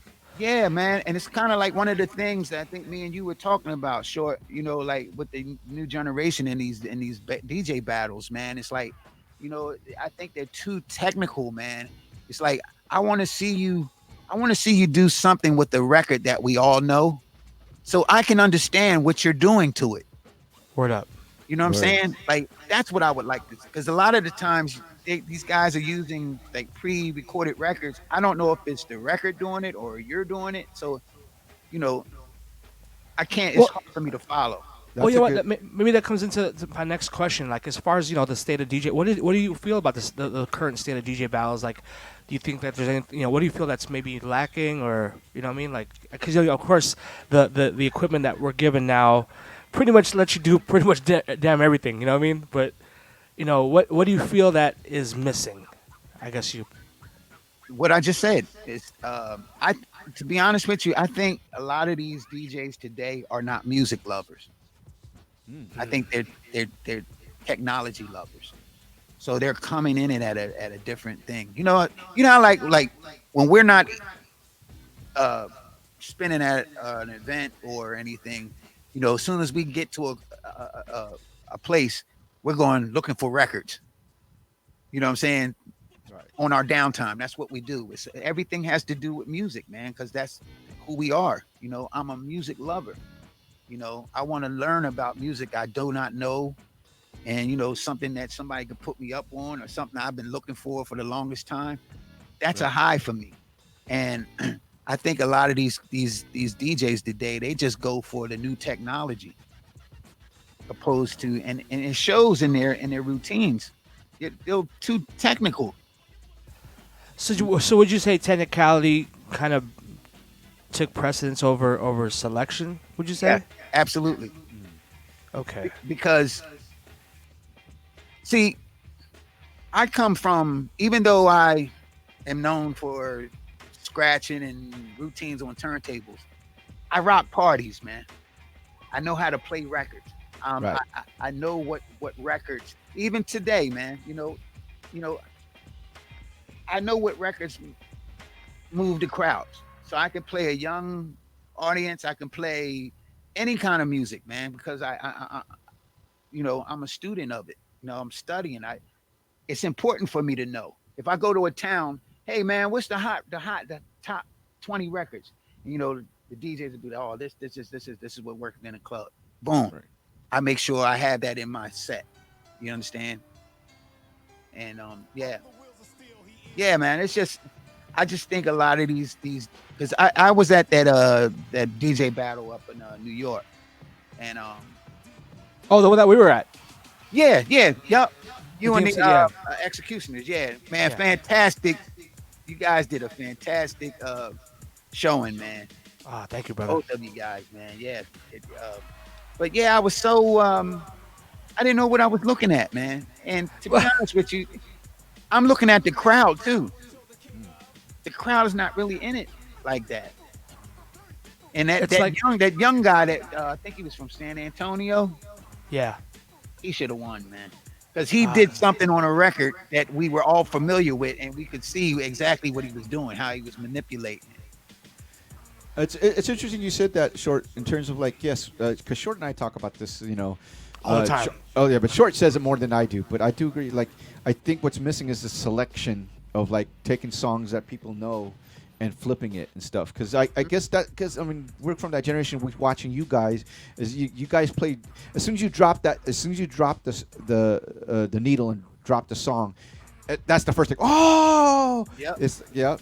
And then when you rearrange it right there and then, and that's like that takes it to another level and stuff like that.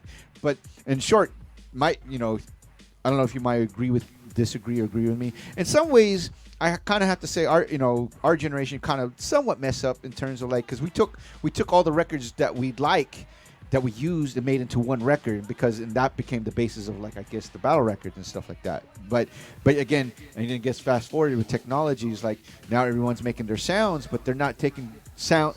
They're making songs, but it's not familiar.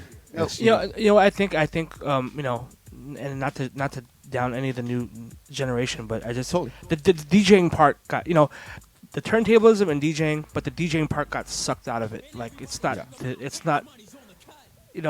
like you said, Rhett, like being able to drop the record and then just even if once you drop the record, everybody going, oh, like that's gone. Like for that anticipation of like, oh man, he just played that song. What he's gonna do with it?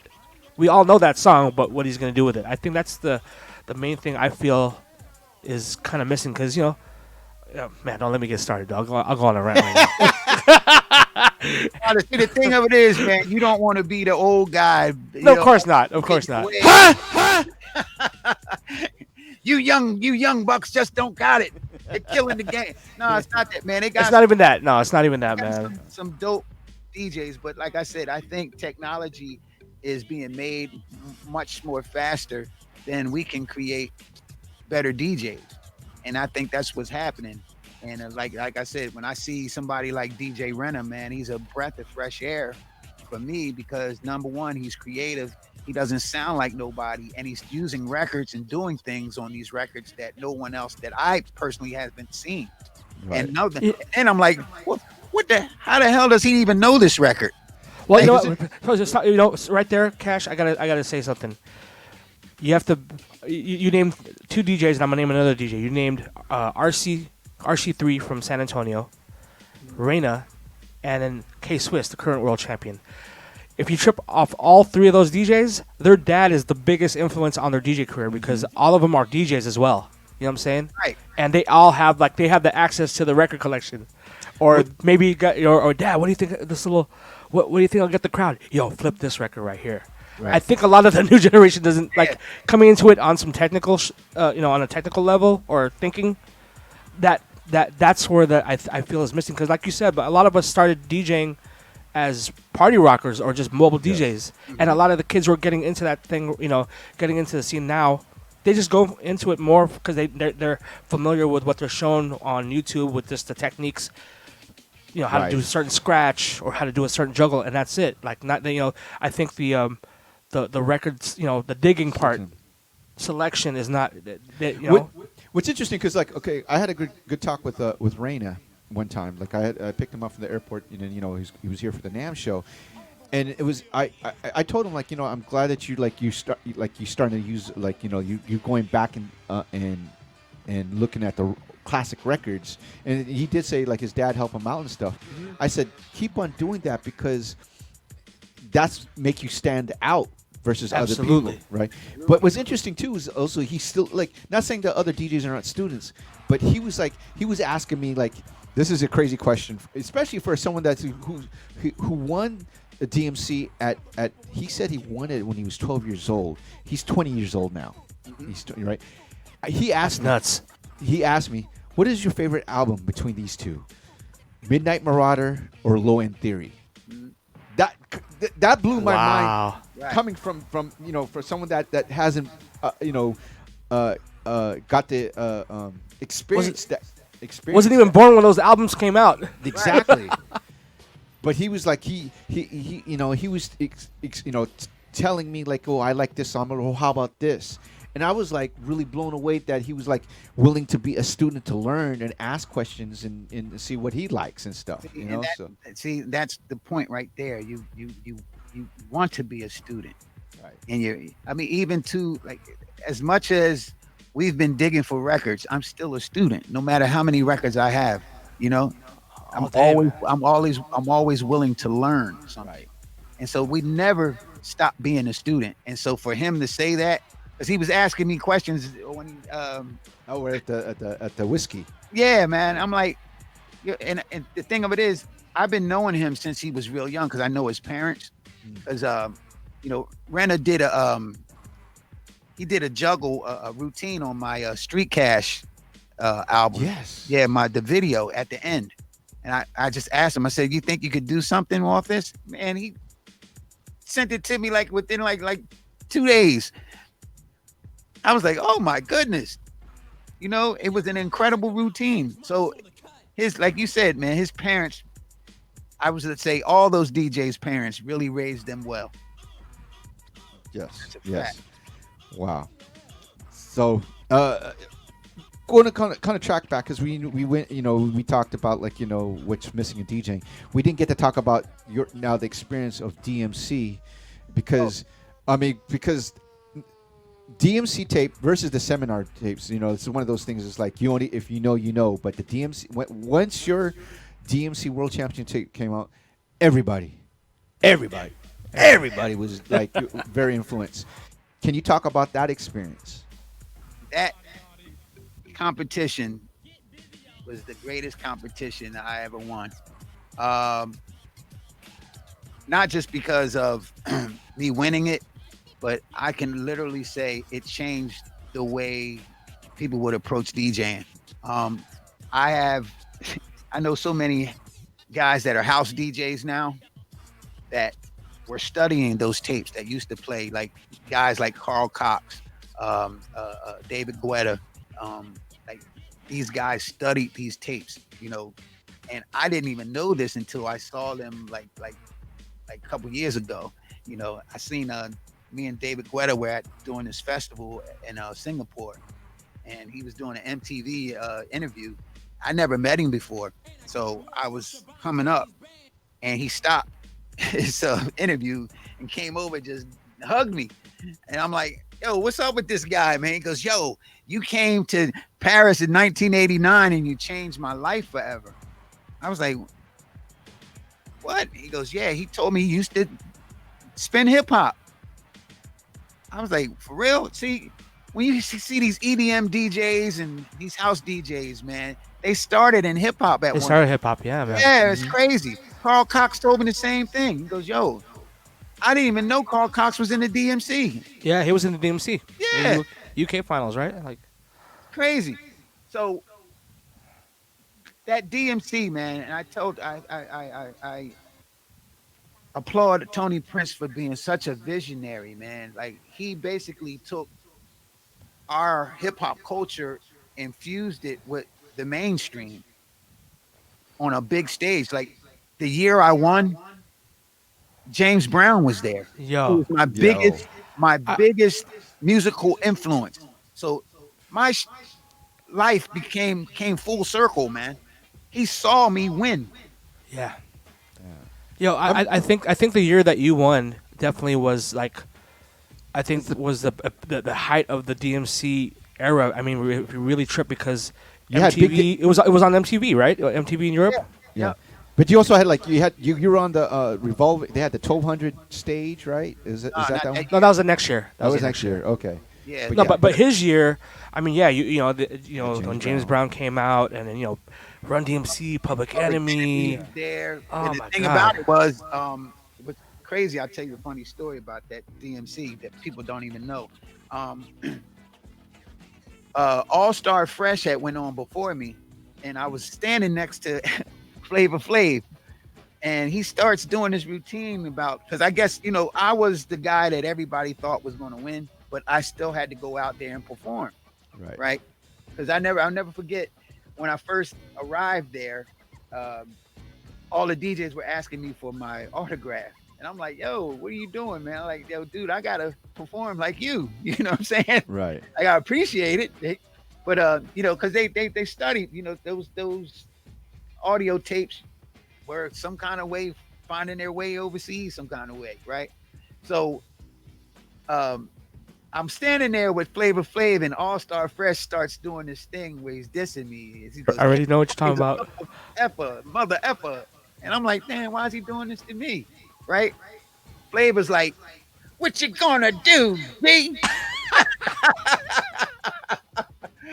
So mind you, we didn't have a computer or a hard drive back then. You only had the amount of records that you had. Right. So the routine that I was gonna do, I scratched that. So I had to do something to come back.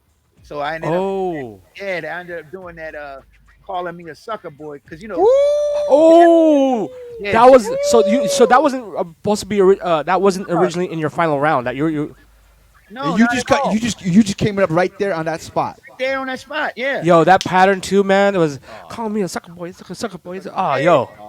That was directed to him because that was the only records that I could think of. Because Jazzy Joyce did a similar. She cut that record against me in At the Seminar. the seminar. So I wasn't even thinking about doing that record.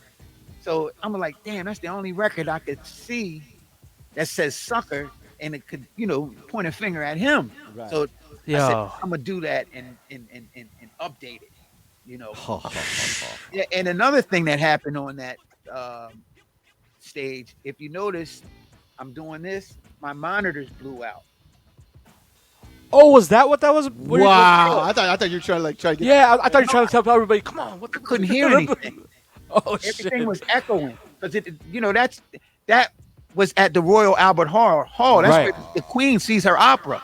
Right. Right. So everything was echoing because I was the one. I told them I didn't want to use the mixers that they use, so I ended up putting my 2200 there. So they connected it, but yeah, the monitor, something blew the monitor out. That's why in the beginning of your set, you could tell, on the video, I'm you could having a you hard could, you could, time yeah. getting the record because it's so much going on, and I've already started.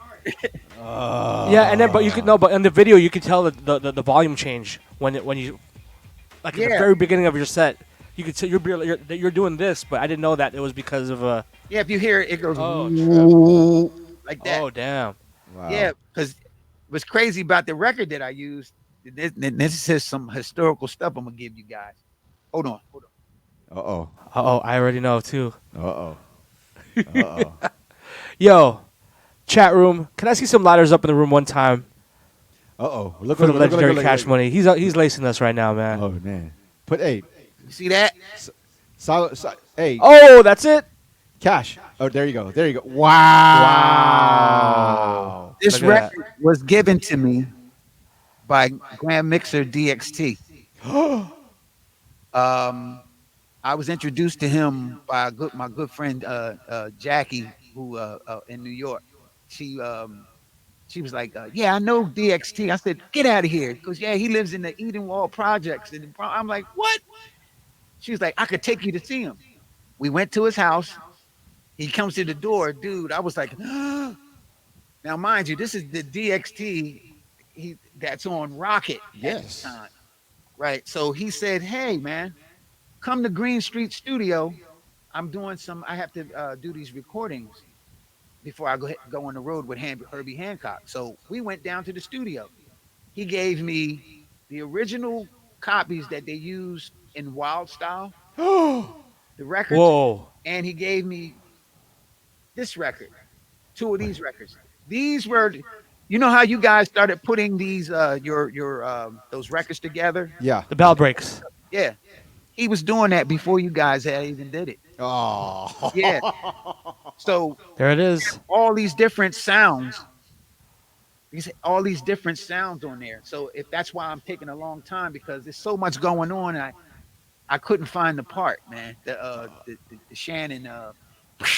Oh. Yeah. So he had that on there. Yeah, yeah. It's like little sound bites.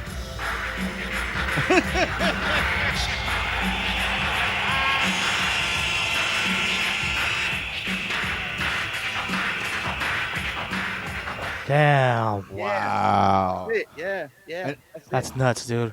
Yeah. DSTs or DXT, I should say. DXT. Yeah, man. Matter of fact, I just spoke to him like last year sometime. He was like, "You still got those records?" I said, "Come on, man."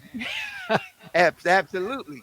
And I showed it to him Wow. because he was using these for his sound bites that he would cut for Herbie Hancock in their show. Shout outs to DXT. Yeah, big up DXT, man. Yeah. Damn, that's crazy. That's wow. Yeah, You heard it. I'm on- You heard it first. You heard it first. Yeah, you heard it here first. Yeah. You Wait, called hold my on. info, bro. Hold on. I just told you. Yeah, man. So yeah, it was a lot of things going on in that DMC, man. And yeah, yeah, James Brown was the biggest to me. Oh yeah, I can imagine what it was like for you when Tony introduced him. Yeah. What was crazy was this is funny. I think he's what is it when you can't see far? Is that Nearsighted. nearsighted? Yeah. They were giving him the award, he was facing the wall instead of the crowd. They was like, "Do you know how much we love you, James?" Yeah, I just want to say I love you all. They had to turn him around, to Facing the other way. Hilarious, bro. Oh man. Let's kind of switch it up for all our producer geeks here. Of course, this record right here, and I know you kind of talked about it before, but Ugly People Who Quiet, when this record came out, of course, your scratches on there is incredible, but even the beats. But the interesting part, it says it's obviously produced. It says produced by Herbie Love and Cash Money. Can you tell us the real story about this? Because and what equipment did you use to make this beat? Because this is almost like it's almost like Mantronic style and shit like that. But the beats, the way it was edited, because like there's no way Herbie Love can do that shit. So please, It was that was produced by Mantronics. Oh shit. Yeah, That was produced by Mantronics. Yeah, Mantronics did 2 records for us, Play It Cool and that one. And he ended up going through problems with Sleeping Bag and he left. So I wasn't, Sleeping Bag didn't have enough faith in me because I was a new artist for me to produce my own. So Herbie was the main guy, the popular guys. Basically, man, they just gave him money for him to turn up a hi-hat, pretty much, of my budget. But that was a Mantronics produced record. Absolutely. I brought a bunch of records up to him. Mantronics had that Studio 440. So you used a Studio 440 for that particular. Yeah. Yep. Wow, you know what? I have some of the demos of us just messing around trying to figure it out. Yeah. He's just coming out his box. I basically brought a bunch of records up that I thought we could use. His first thing he did was Play It Cool. I said, "Hey man, I always liked this bass line." So that's how Play It Cool came out. Then Yeah. Okay. Ugly People Be Quiet came next, and I had all these different sounds, and he just was chopping things, and we just was playing around with it. Wow. Okay. So I mean, when you guys were putting Ugly People Be Quiet, was it his idea or was your idea to use Tears for Fears as the That was intro? my idea. Okay. Mhm. Right.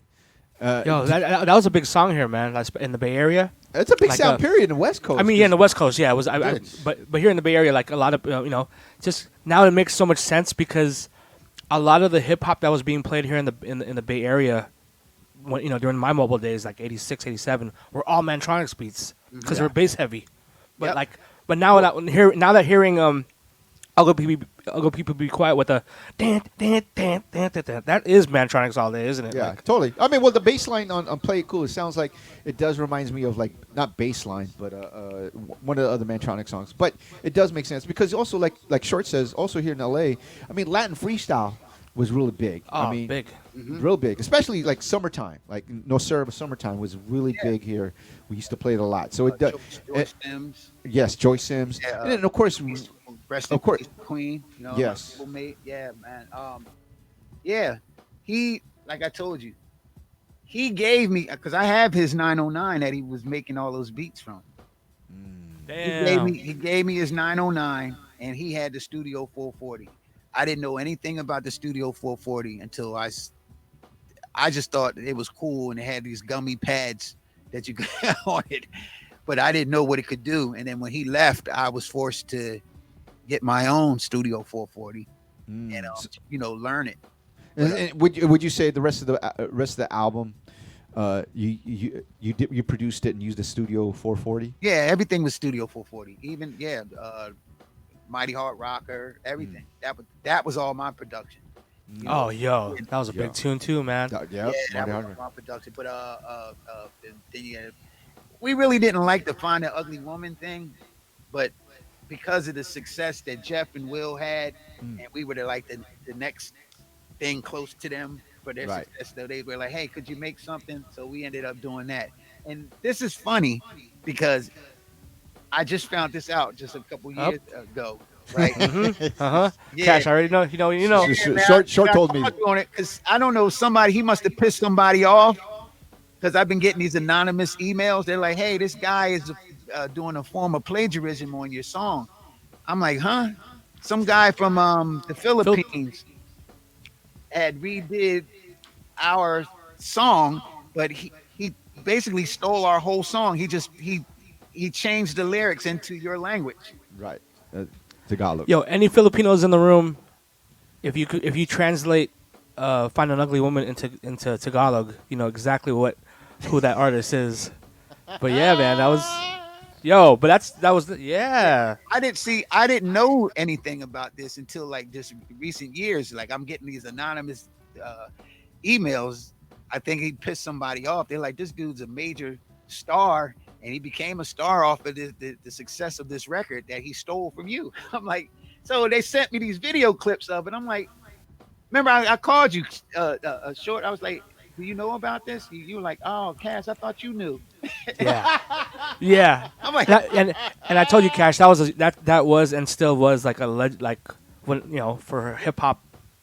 Yeah, tunes to come out of the Philippines. That was a big song. He was a big artist. He was like a Jay-Z, I guess, in that time for because there's not that many rap.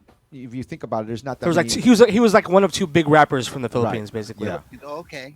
Yeah, man. It's like, yeah. So that just trips me out, man. And then another thing about that record, Ugly People Be Quiet, that you guys probably didn't even know. I didn't even know until I started hearing all the stories. At the end of Ugly People Be Quiet, there's a long bass 808. We all use that. We all use that. Yeah, listen, I only made that for myself. So, so I wouldn't have to go back in the studio. I made it real long so I could chop it. I didn't know that Dr. Dre he was on Rock the Bells talking about, I used to sample the bass line, the 808 from his record. So in actuality, if you really think about it, I've been a part of every hip hop record. Yeah. Every producer, every DJ used the 808. I mean, like I said, again, it goes back. The actual 808 is not a long. It's just a boom. It's not long like that. But the way it was a boom. Yeah, that's just, I put the sustain on it. I specifically just used it for myself, made it for myself. I didn't know all of the hip hop producers were going to use that. Oh, dude. So, it's everybody. If you knew it, you knew. It's one of those things. Real quick, going back to Ugly People Be Quiet. Did you were able to watch Mantronics program the beat? Yeah, he did it right in front of me. Oh wow, Yeah, we were. Amazing. Yeah.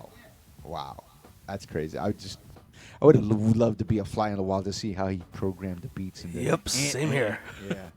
Yeah, yeah. Didn't you just recently reconnected with Mantronics? Yeah, we did we redid Just Ice's Cold Get Dumb. Oh damn.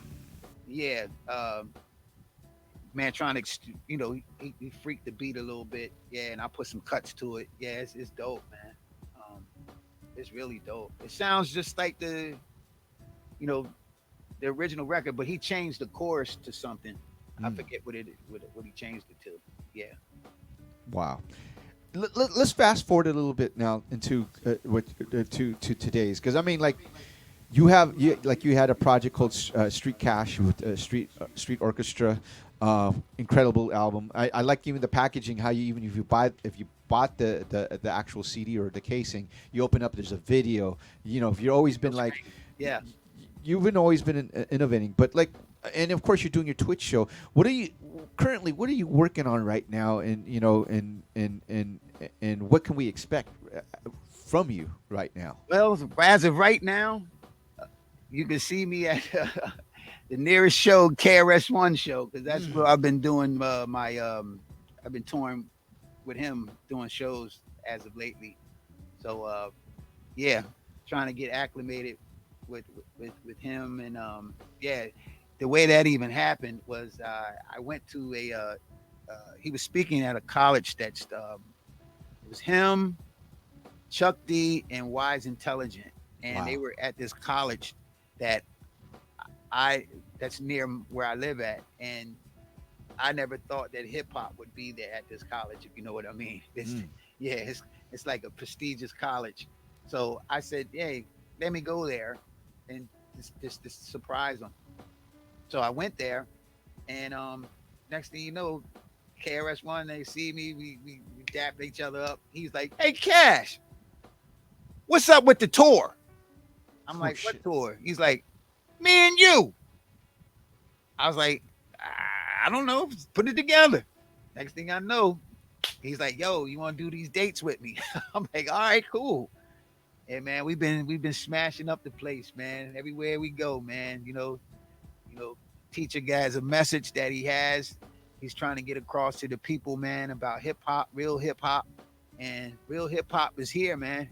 It will be here. You're just not going to find it in mainstream music, Right. And man, I love his message. He speaks like I would speak. Like as far as like his message, like when he's talking, I feel like he's speaking for me. You know. And I mean, he's been on that type time forever, man. He's in his own lane, and kind of like how I've been my career. Like I haven't been on no mainstream stuff like that. Yo, just the combo of you two together is just the epitome of what a hip hop show should be. You know what I mean? Like just yeah, man. And the thing about it is, I know it must be a good look because I'm getting calls from a lot of the OGs, and they're calling me up. Hey, I see you out here with the teacher, man. Go, man. That's a good look, Cash. Yo, hip hop is smiling. So straight up.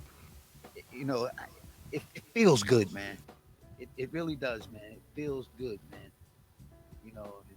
The fact that he can trust me to play his music and things of that nature, and man, his catalog is what it is. He got bangers for days, bro. Oh yeah. Word up, man. And and also, man, you are on Twitch. You've been streaming on Twitch Yeah, man, a you lot gotta check me out, more, man. Yeah, when I'm home, man, I try to stay, focused on Twitch, man. I love it. Such a great community, man, and DJs, man. All of us are always promoting each other, man. And That's what what's the whole up. thing is about, brother. I can't do it all alone.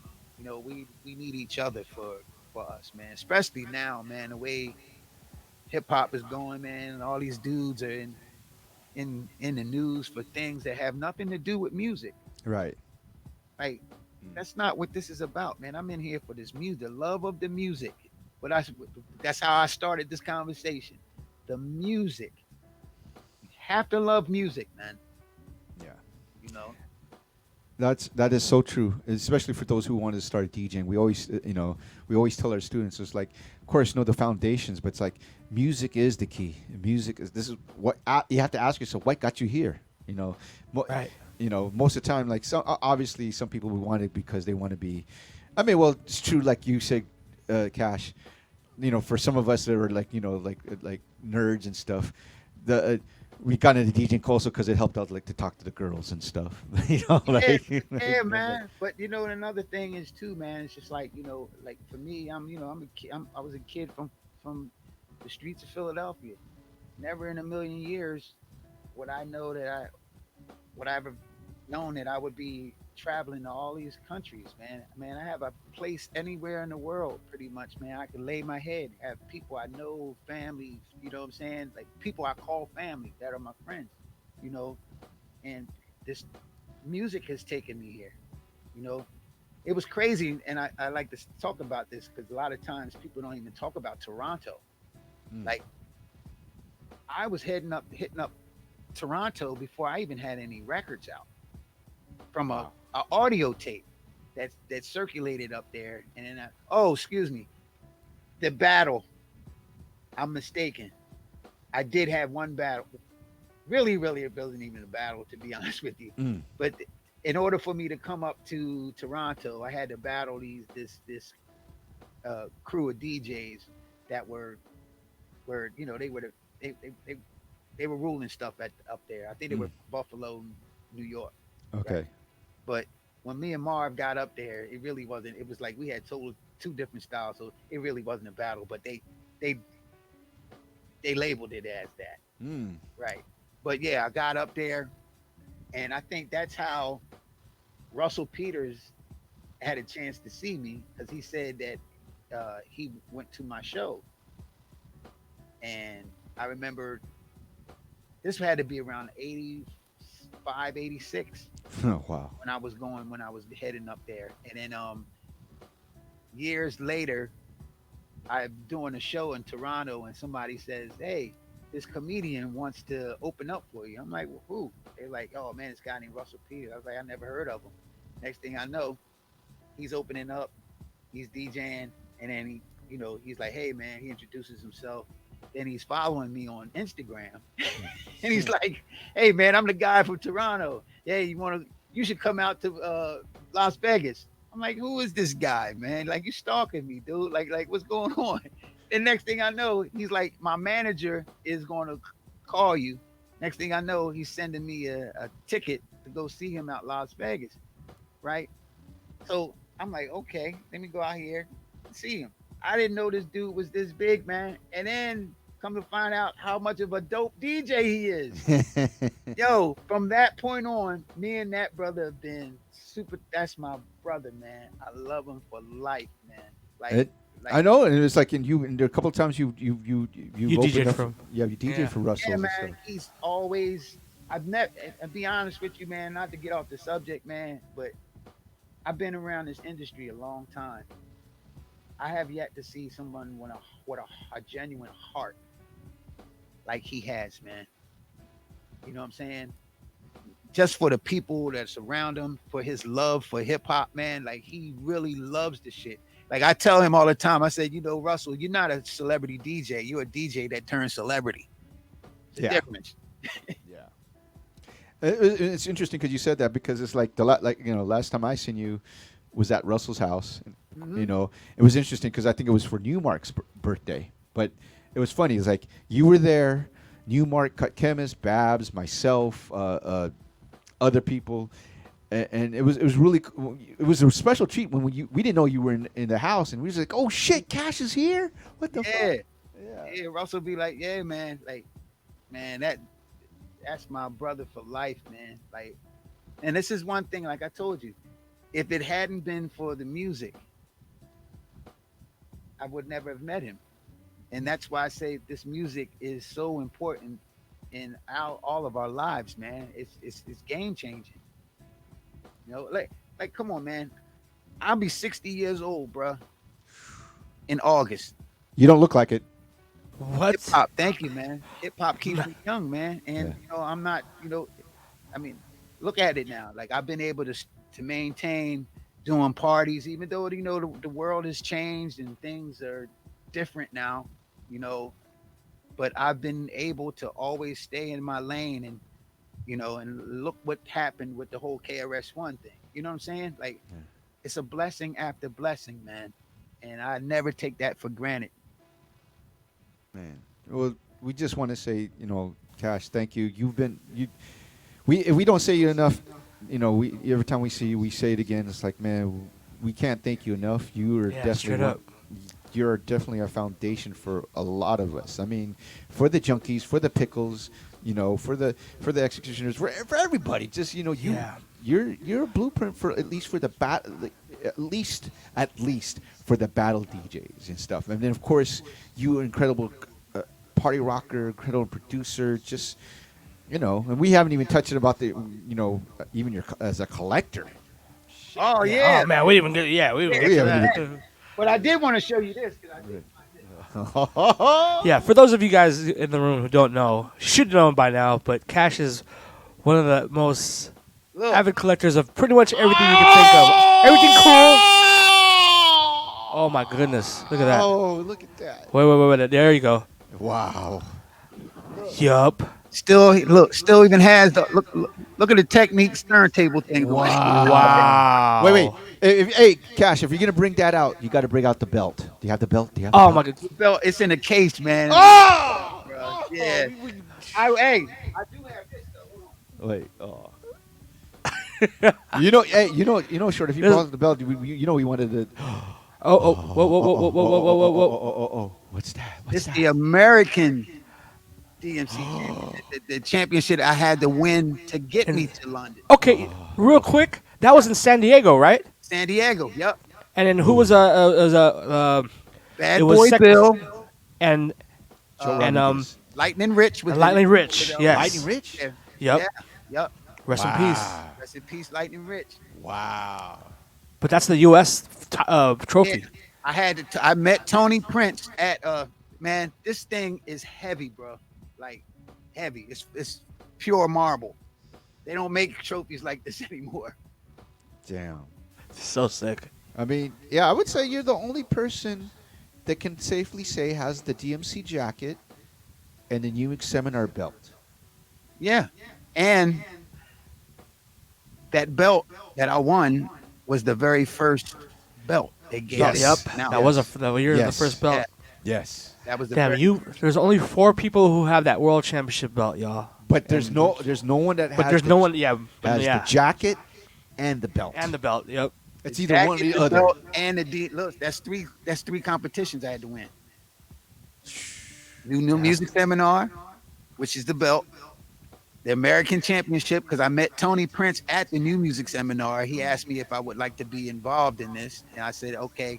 Because at that time, man, I'll be honest with you, when I was really on these turntables every day, man, I wanted to be the best DJ ever. That was my mindset, man. And I practiced my ass off, man, to try to be different and don't sound like nobody else, right? So I got into that competition. I won that, and to be honest with you, I remember that because I was sick, Oh. but I was able to win, and that got me the chance to represent United States over at the DMC. So I'm the only one who has the belt, this award, and the world champion Jacket. DMC jacket. Damn. All in one. Amazing. Deal, bro. First of yeah. Only in history. And I have the hardware to prove it. you see it. We just want Short and I just want to touch the belt if we've ever get. Yeah, I've always just wanted to see the belt up close. I just like- want to.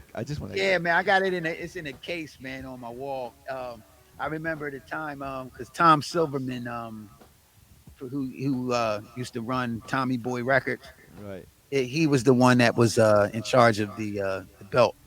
I mean the competition, New Music Seminar, Right. and Wow. we were holding up my album cover because the belt wasn't ready yet. Oh shit. So we had to hold up. We were like, "Hey man, we need all the awards on there." And you know what's crazy? Super big shout out to my brother Des Andres, man, Woo, Detroit, man, Des. my homie, man. Des. We were on the phone talking, right? He was like, "Cash, your songs were top notch, but don't act like your album covers weren't as big as the songs." I was like, "What are you talking about?" He was like, "Cash, all of us used to study your albums, like looking at all the All the awards." all the stuff Yep. that's around it. No, know what he Yeah. told me, man? He said, "You do know that your album cover is the was the template for what they used in that movie Juice with Tupac. You know, remember they had the DJ battle? Yep. Yo, I looked at That's it, right. man. It had my same my green anvil cases, the mixer, the turntables are the same. I was like, oh my goodness. I never looked at it like that. So big shout out to Des Andres for dropping that Yep. jewel on me. Yup, that right Yep. there. Yup. The If you look belt. at Juice minus Yep. minus the confetti, that's what you'll see there. Damn. Look at that. The belt, the trophy. Dude, you even the what do you call it, the anvil cases? I wanted to get Yeah, like- yo, the green Evo cases. Let's talk about that Yeah. real quick. Yeah. Yo, Everybody that was remember back then the only colors you could get were red, white, no, red, blue, black. and I think that was it. Right. I had them make a special that they were custom done for me. So I had the green anvil cases for my for the turntables, and I Right. also had a green anvil case, like a suitcase for my mixer. Wow. To match the custom slip mats. I know about the slip mats. Oh yeah, I made those slip mats myself. Oh word. Yeah, Oh damn. yeah. It's arts and craft time, buddy. This, ladies and gentlemen, is what we call the nerd shit that we pay attention to as Yes. far as, you know what I mean? I see the color coordination of the you know what I'm saying? Hey, when someone was asking, do you still have your Nike? Your bows. Listen, that's another thing. People didn't notice. Like I think Bobito made a book about some shoes or something. Oh yeah. Where'd you yeah, get those? Where'd you get those? Yeah, no one really knew about those Bo Jacksons like that, man. That's another thing. Yeah, Oh. man. Man, listen, we back then, man, we were just doing what we thought was fly, and never knew that would be a thing that everybody would catch on and make into something to something big, man. I mean, you're a big influence, man. I'm telling you. Yeah, Oh, Yeah. oh. Short and I were talking about this too. If you had to make a DJ crew, Ooh. right? Because there's crews were after you, like Superman, and then of course us and whatever. But if You had your own. DJ crew, who would you have? Pick us, Who would- please. Pick us. I would definitely have Lightning Rich. Rest in peace. I think he was one of the most influenced, innovative DJs that didn't have my style. He had a total different style. Let me see. Does it have to be from back then, or can it It be? doesn't have to be. Could be whoever you want, brother. He's definitely DJ Renner. Yo, what a cosign right there. That is big cosign. Right That is a there. big cosign. Yeah. I'd have to say Craze.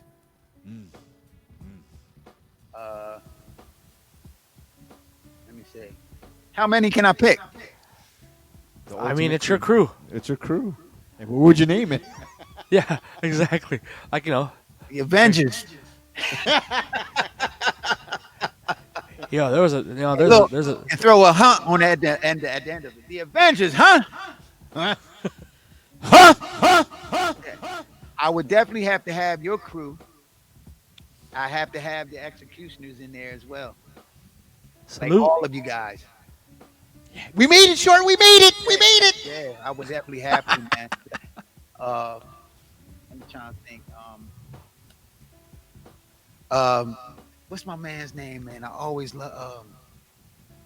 Oh man, I think he's from. Is he from Not Denmark. Noise? Noise. Oh yeah, brother Noise. Yep. Ooh, Have noise. to have noise in there, man. Yeah, man. Yeah, that's some heavyweights, That's a, man. that's a real hard one, man. Because I'd have about like at least 20 cats, bro. So it wouldn't be a crew; it'd be an army mostly. Be an army, pretty much. man. Yeah. Sure, man. Someone said Cash Avengers. Yeah, you got to throw on there. Yep. Yeah, that's what it would be, man. Man. Because you know why? We have a little bit of everything. Because we can party rock, we can be, give you some crazy routines on records. Yeah, Wow. that would Yo. be ultimate. Yo, I wanted to ask you a question, Cash. You know, the DMC this year, the DMC World Finals this year is in Paris, and there's a new category in the DMC. It's called the DMC Open, and basically it's pretty much a mixing battle. It's a new category. With, that involves mixing. You know, you got the classic, the 6-minute routine. You got the supremacy. You got the scratch battle, but a new one, kind of like a take off the three style. Not exactly like three style, but kind of that mixing element of DJ battles. What do you think about adding that kind of element to a DJ battle now? Do you think it's needed? Do you think it's it's not necessary? Do you think it should be something else? I don't know. Like, what do you think?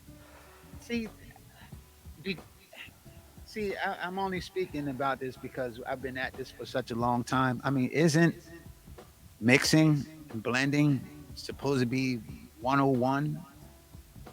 A basic thing of DJing. If you can't blend, like I see a lot of these guys, they're bigging up. Oh, he's taking an acapella and he's mashing it up. I mean, that's always did. So it's like nothing new to me. But to this, this new generation, man, everything is new to them. So they want to label it, unfortunately. But Right. it's just, I mean, that's how I came in the game, was blending. I didn't start scratching.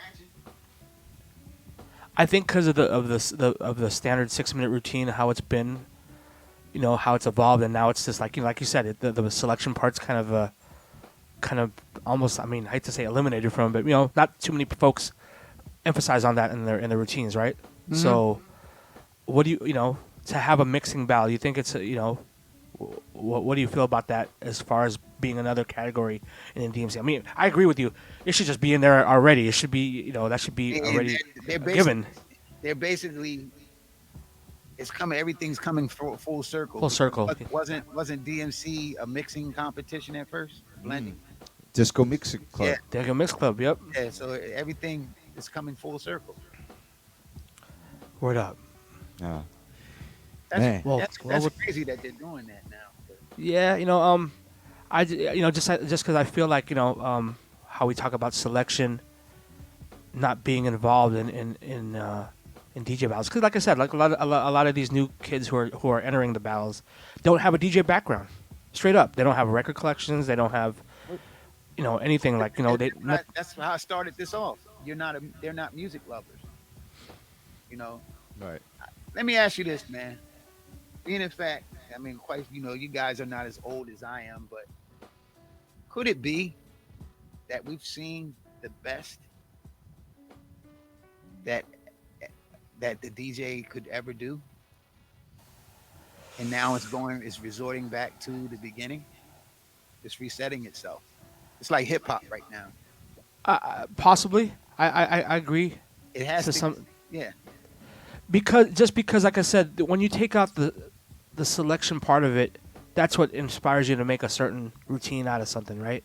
Mm-hmm. I think when a lot of the new generation is making up, pre-producing their sets, it's kind of like super tailor made to their stuff. But at the same time, it's they know it, that connection with the crowd. Right. They don't know that part, you know what I'm saying? I think only if you're a selector, if you have a background of DJing parties or doing mobiles or something like that, only how that element comes in to play with, you know what I mean? how important that is of an element in battle DJing. You know what I mean?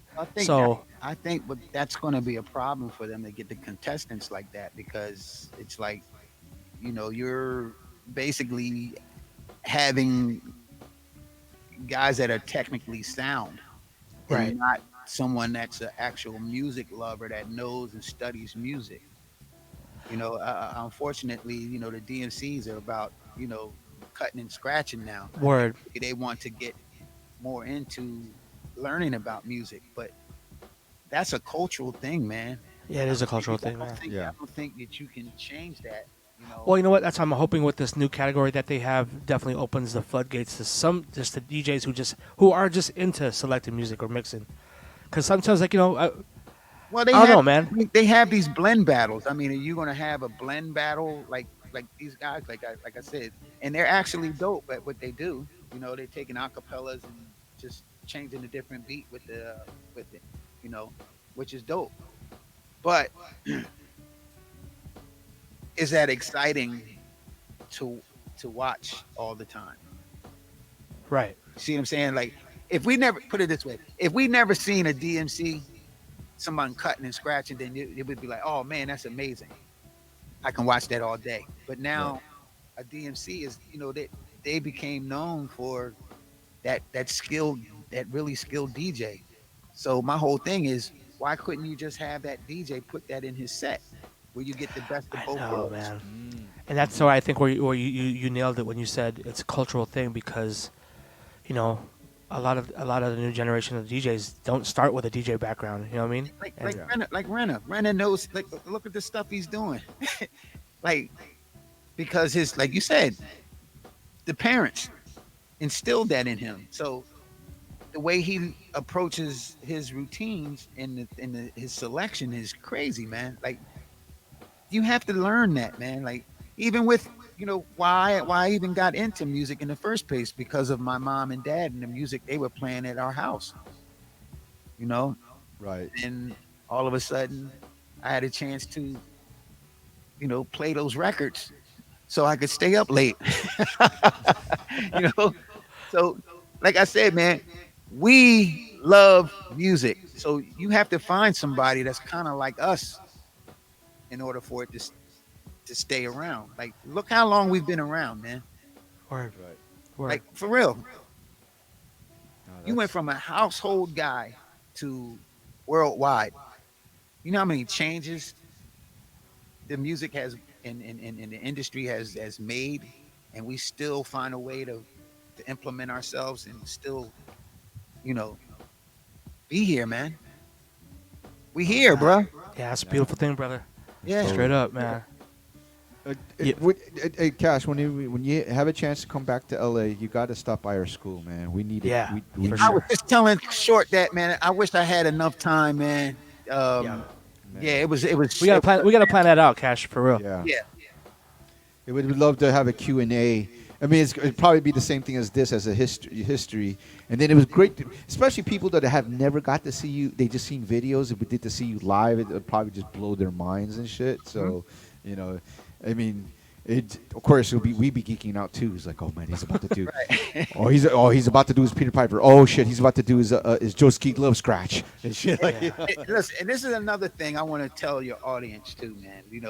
Any DJs that are out here uh, looking at this, it's cool to copy somebody, but if you can't enhance and make something your own, you're not doing any justice for yourself. Okay, like these routines that I've done, like I see a lot of people do. Oh, rock the bells, rock the bell. Man, I get so sick and tired of rock the bells, man. It was a point in time, man. I'm not even lying to you, man. I didn't even have it in my computer, man. Like, pump me up, none of that stuff. right. And I think I was at an event, and DJ Spinner was like, "Yo, man, how come you didn't do the pump me up?" I said, "Yo, man, I'm doing more different things than that." He was like, "Cash, let me explain this to you. That's like Prince doing a concert and he doesn't do Purple Rain. People gonna. He goes, "Yo, that's your signature thing." He goes, "They want to see you do it." I was like, "You know what? You're right." You know what? That's true. It's like each DJ has their signature. Shouts to DJ Scratch in the chat, right? I think. Yo, big up the legend DJ Scratch. Salute. Yeah. Oh. Oh, Scratch. You gotta be next, but for this one, bro. Yeah. I'll talk to you. I'll call you after this. Oh, hey, rest in peace to Biz Markie, because Yes. you, Scratch, and Biz got that funniest slow motion. That shit was so You know what's hilarious. crazy about that? And Scratch will tell you. We didn't play. See, our best stuff is spontaneous, man. That wasn't even planned. It was on my set.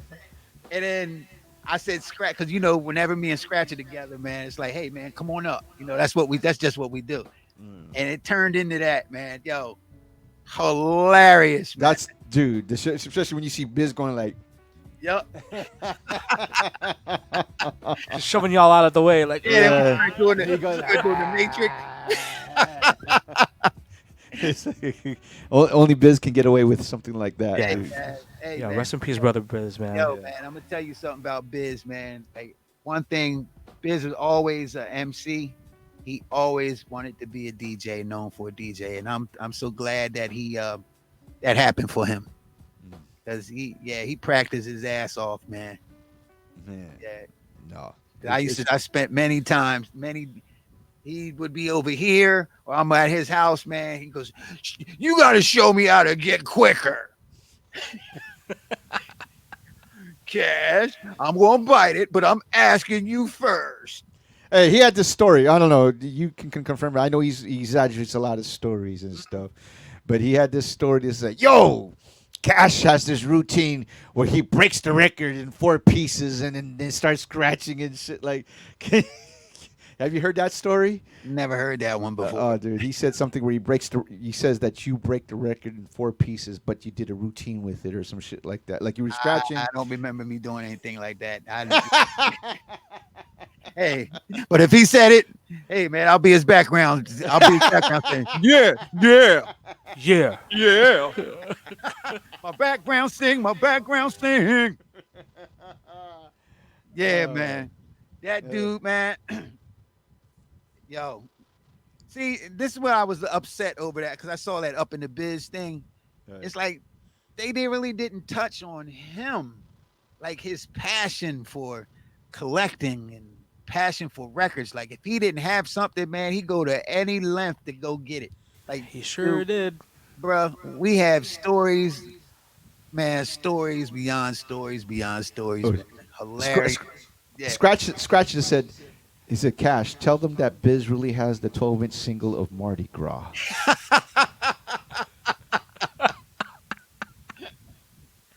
I do got it. You act like I don't got records, Scratch. Yo, I miss Biz is always shortcut. You ain't got this though. Yo, I mean like just You ain't got this. you ain't got this. Funny story, man. I'm gonna tell you a funny Biz story. Okay, so I got this this machine, this arcade machine that plays about 5,000 games, man. They call them emulators, but at this time, no one had these things.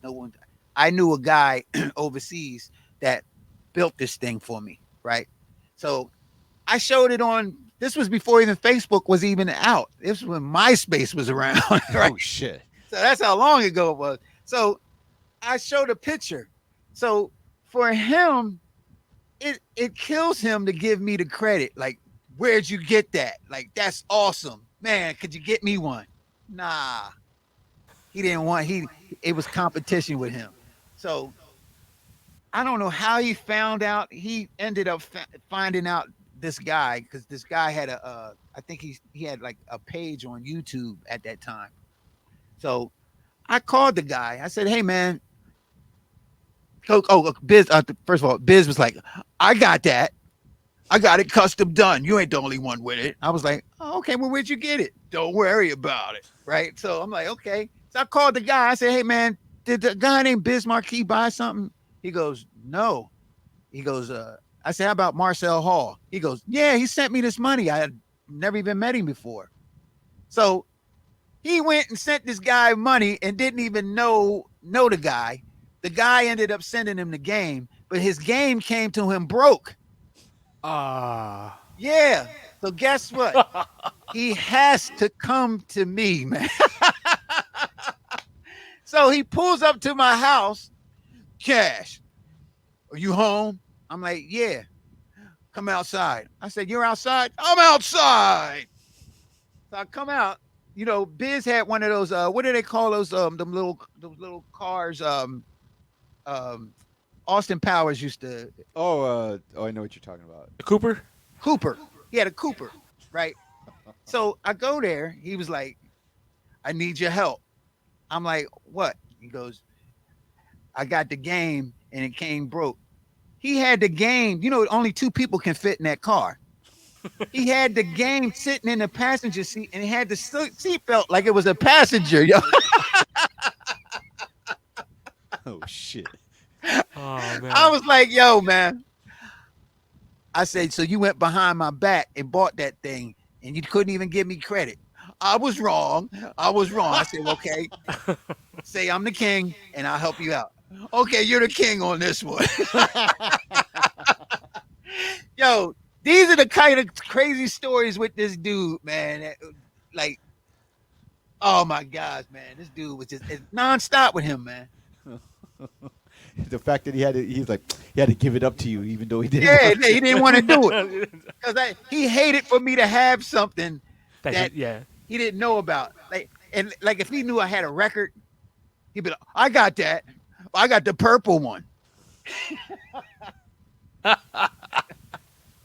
Look, scratch. You know I know what I'm talking about, bro. Straight up, Scratch. Biz was always in competition with everyone. You don't got that. You don't got that. You're playing something that you're like everyone's like tripping off. Shortcut. I got 5 of those already. Look, people don't know this about Scratch, right? Scratch is a master bike maker. Oh shit! Word, Scratch. Those low rider bikes. Yeah. Bruh. What? Scratch. What? Yo.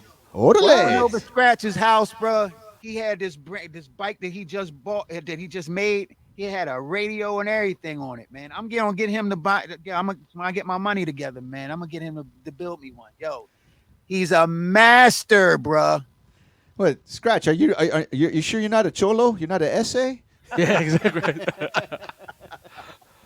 Like what? Yo, the reason I bring that up because Biz was sitting up there telling me, he goes, Scratch ain't the only one that can make a bike. I make them too. I was like, Biz, stop it, man.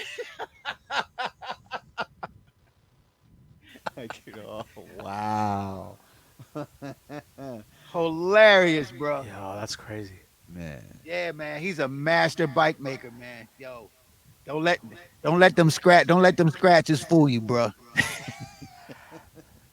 That man is incredible with that. So, see, man, we all wear different hats, man. Word up. You know what I'm saying? Not only that man is a crazy DJ producer, he's a master bike maker. Bike maker, bro. yeah. Who would have known, man? Who would have known? Yeah. Man, I need my red line fixed. Yeah. Damn. Shoot. Well, yo, man, Cash, thank you so much for joining us for this, Hey, man. I mean, this is on you guys, for sure. Yep. yeah, we definitely got to do this again or something, man. Like, because we could talk about I really definitely want to talk more about your collection because we could do a whole episode on that alone. You know what I'm saying? Like, I mean, we were just talking. Oh, hold on, hold on, you left the screen. Hold on, wait.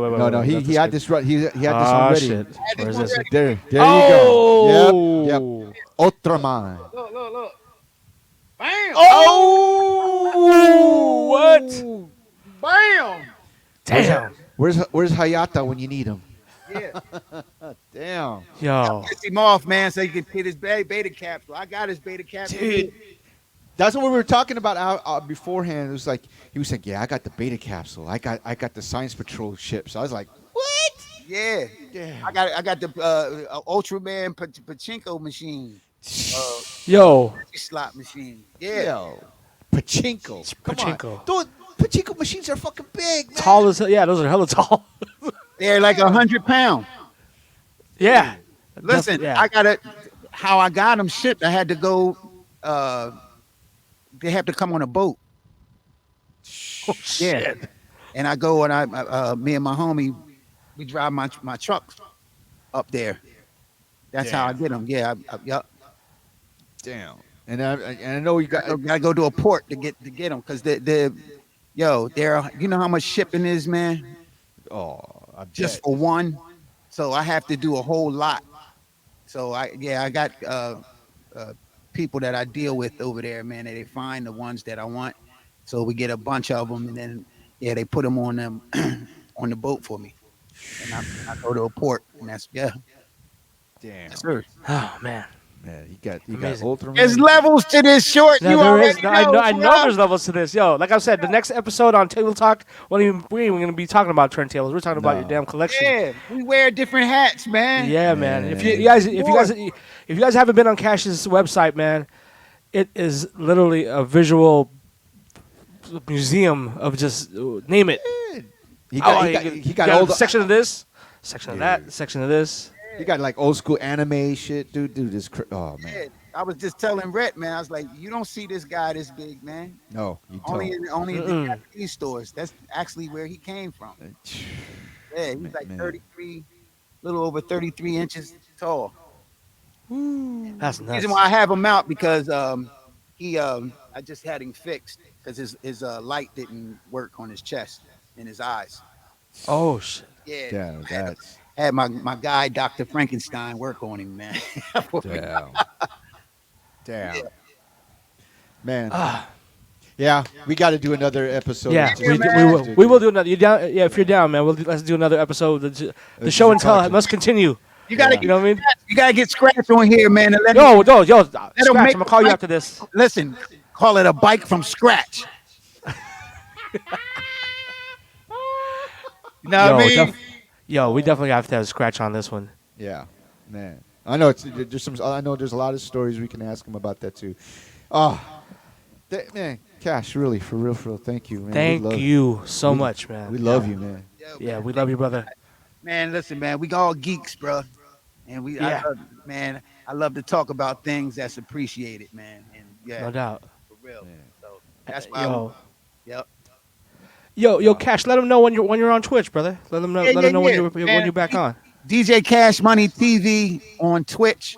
I have a show Tuesday where I'm playing house music, soul, and R&B from 3 o'clock to 5 o'clock Eastern time. And then Friday is the Grandmom's house party. That's where I'm playing hip hop from 6:30 to 8:30, and that's when I bring out some Cash and his cool stuff. So I'm always dropping or showing something off. Captain Cash. Yeah. Yep. Then Sunday is the Cool Out show where I take this hat off and put the captain's hat on, and we take a funky trip on a funky ship. You know what I mean? Because Yes. this looks like a ship. To be honest with you, man.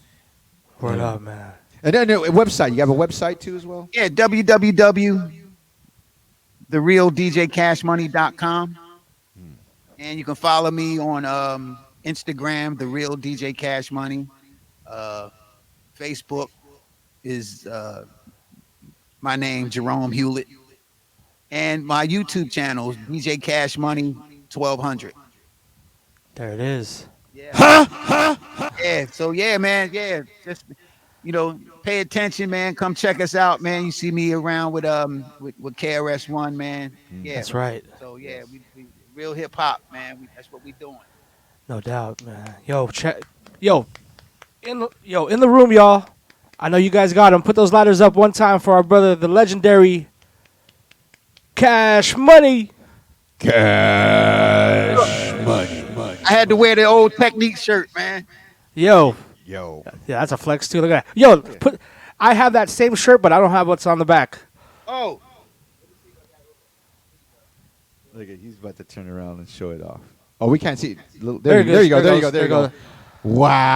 Wow. Wow. Techniques I had a little minor sponsorship from them, man. Yeah, I was this close from getting a real major sponsorship with them, man. I think I was the closest. Yeah, I was going. My face was going to be on that Panasonic monitor on Times Square. Oh, sick.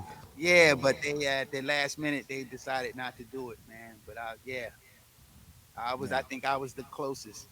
Yep. Damn. They don't sponsor They nobody. don't sponsor nobody. Yep. So, Damn. well, Cash, man, we really appreciate you. We appreciate everything you've done to lay down the blueprints for everything that we do. I mean, Yes. and you know exactly what we talked about everything, man. Like, you know, as far as techniques Mhm. that you do, just laying down, like, the turn a turntable sideways. Come on, man. You know what I mean? Like, Dude, just come on. stuff like that. I mean, we really appreciate all your contributions, and you know, man, Yeah, honored to call you a brother, man. So straight up. Yes. real man. Yep. Hey, Yep. hey, it'll be more, man. As soon as I finish this documentary, man. There it goes. Yeah. We can't wait to see that. We can't wait to see Yeah, that. yeah. The pandemic messed up everything for me, so we gotta get everything together again, man. So I got more interviews and stuff. I definitely got to come out there and interview you guys. Man, Let's do it, man. whatever we can do for you, Cash. Yeah, Whatever we can we're here do. for you, man. Man, all that, man, just tell the story, man. That's all. Word. Yes. Yeah. Chat room, chat mafia. Thank you guys so much for joining us for this episode of Table Talk with the one and only Cash Money, man. We really appreciate each and every one of you guys. Please support everything that he does on his socials, especially here on Twitch. He still rocks for everybody, man. So, show up and give him a sub, all that. You know what I'm saying? So, Brother Cash, thank you, brother. All right, thank you guys. Salute. Man. Salute. Salute. Take care, y'all. Yeah. And we Next out. up, Scratch. What's up? What's up? Scratch. we gotta interview Scratch, man. Straight up. Yeah. So, All right. let's take care. Who we rating? Unit. Who we rating? I don't know. Peace, y'all. Yo, peace. Take care. We'll see y'all later. House shoes. Yep. Let's take it to house shoes. There it is. Oh, hold on. Okay, cool. Yeah, thank you guys for coming through. Tonight, 8 p.m. West Coast time, I'll be on, and I have no idea what I'm doing, but yeah. Come through. All right, take care, y'all.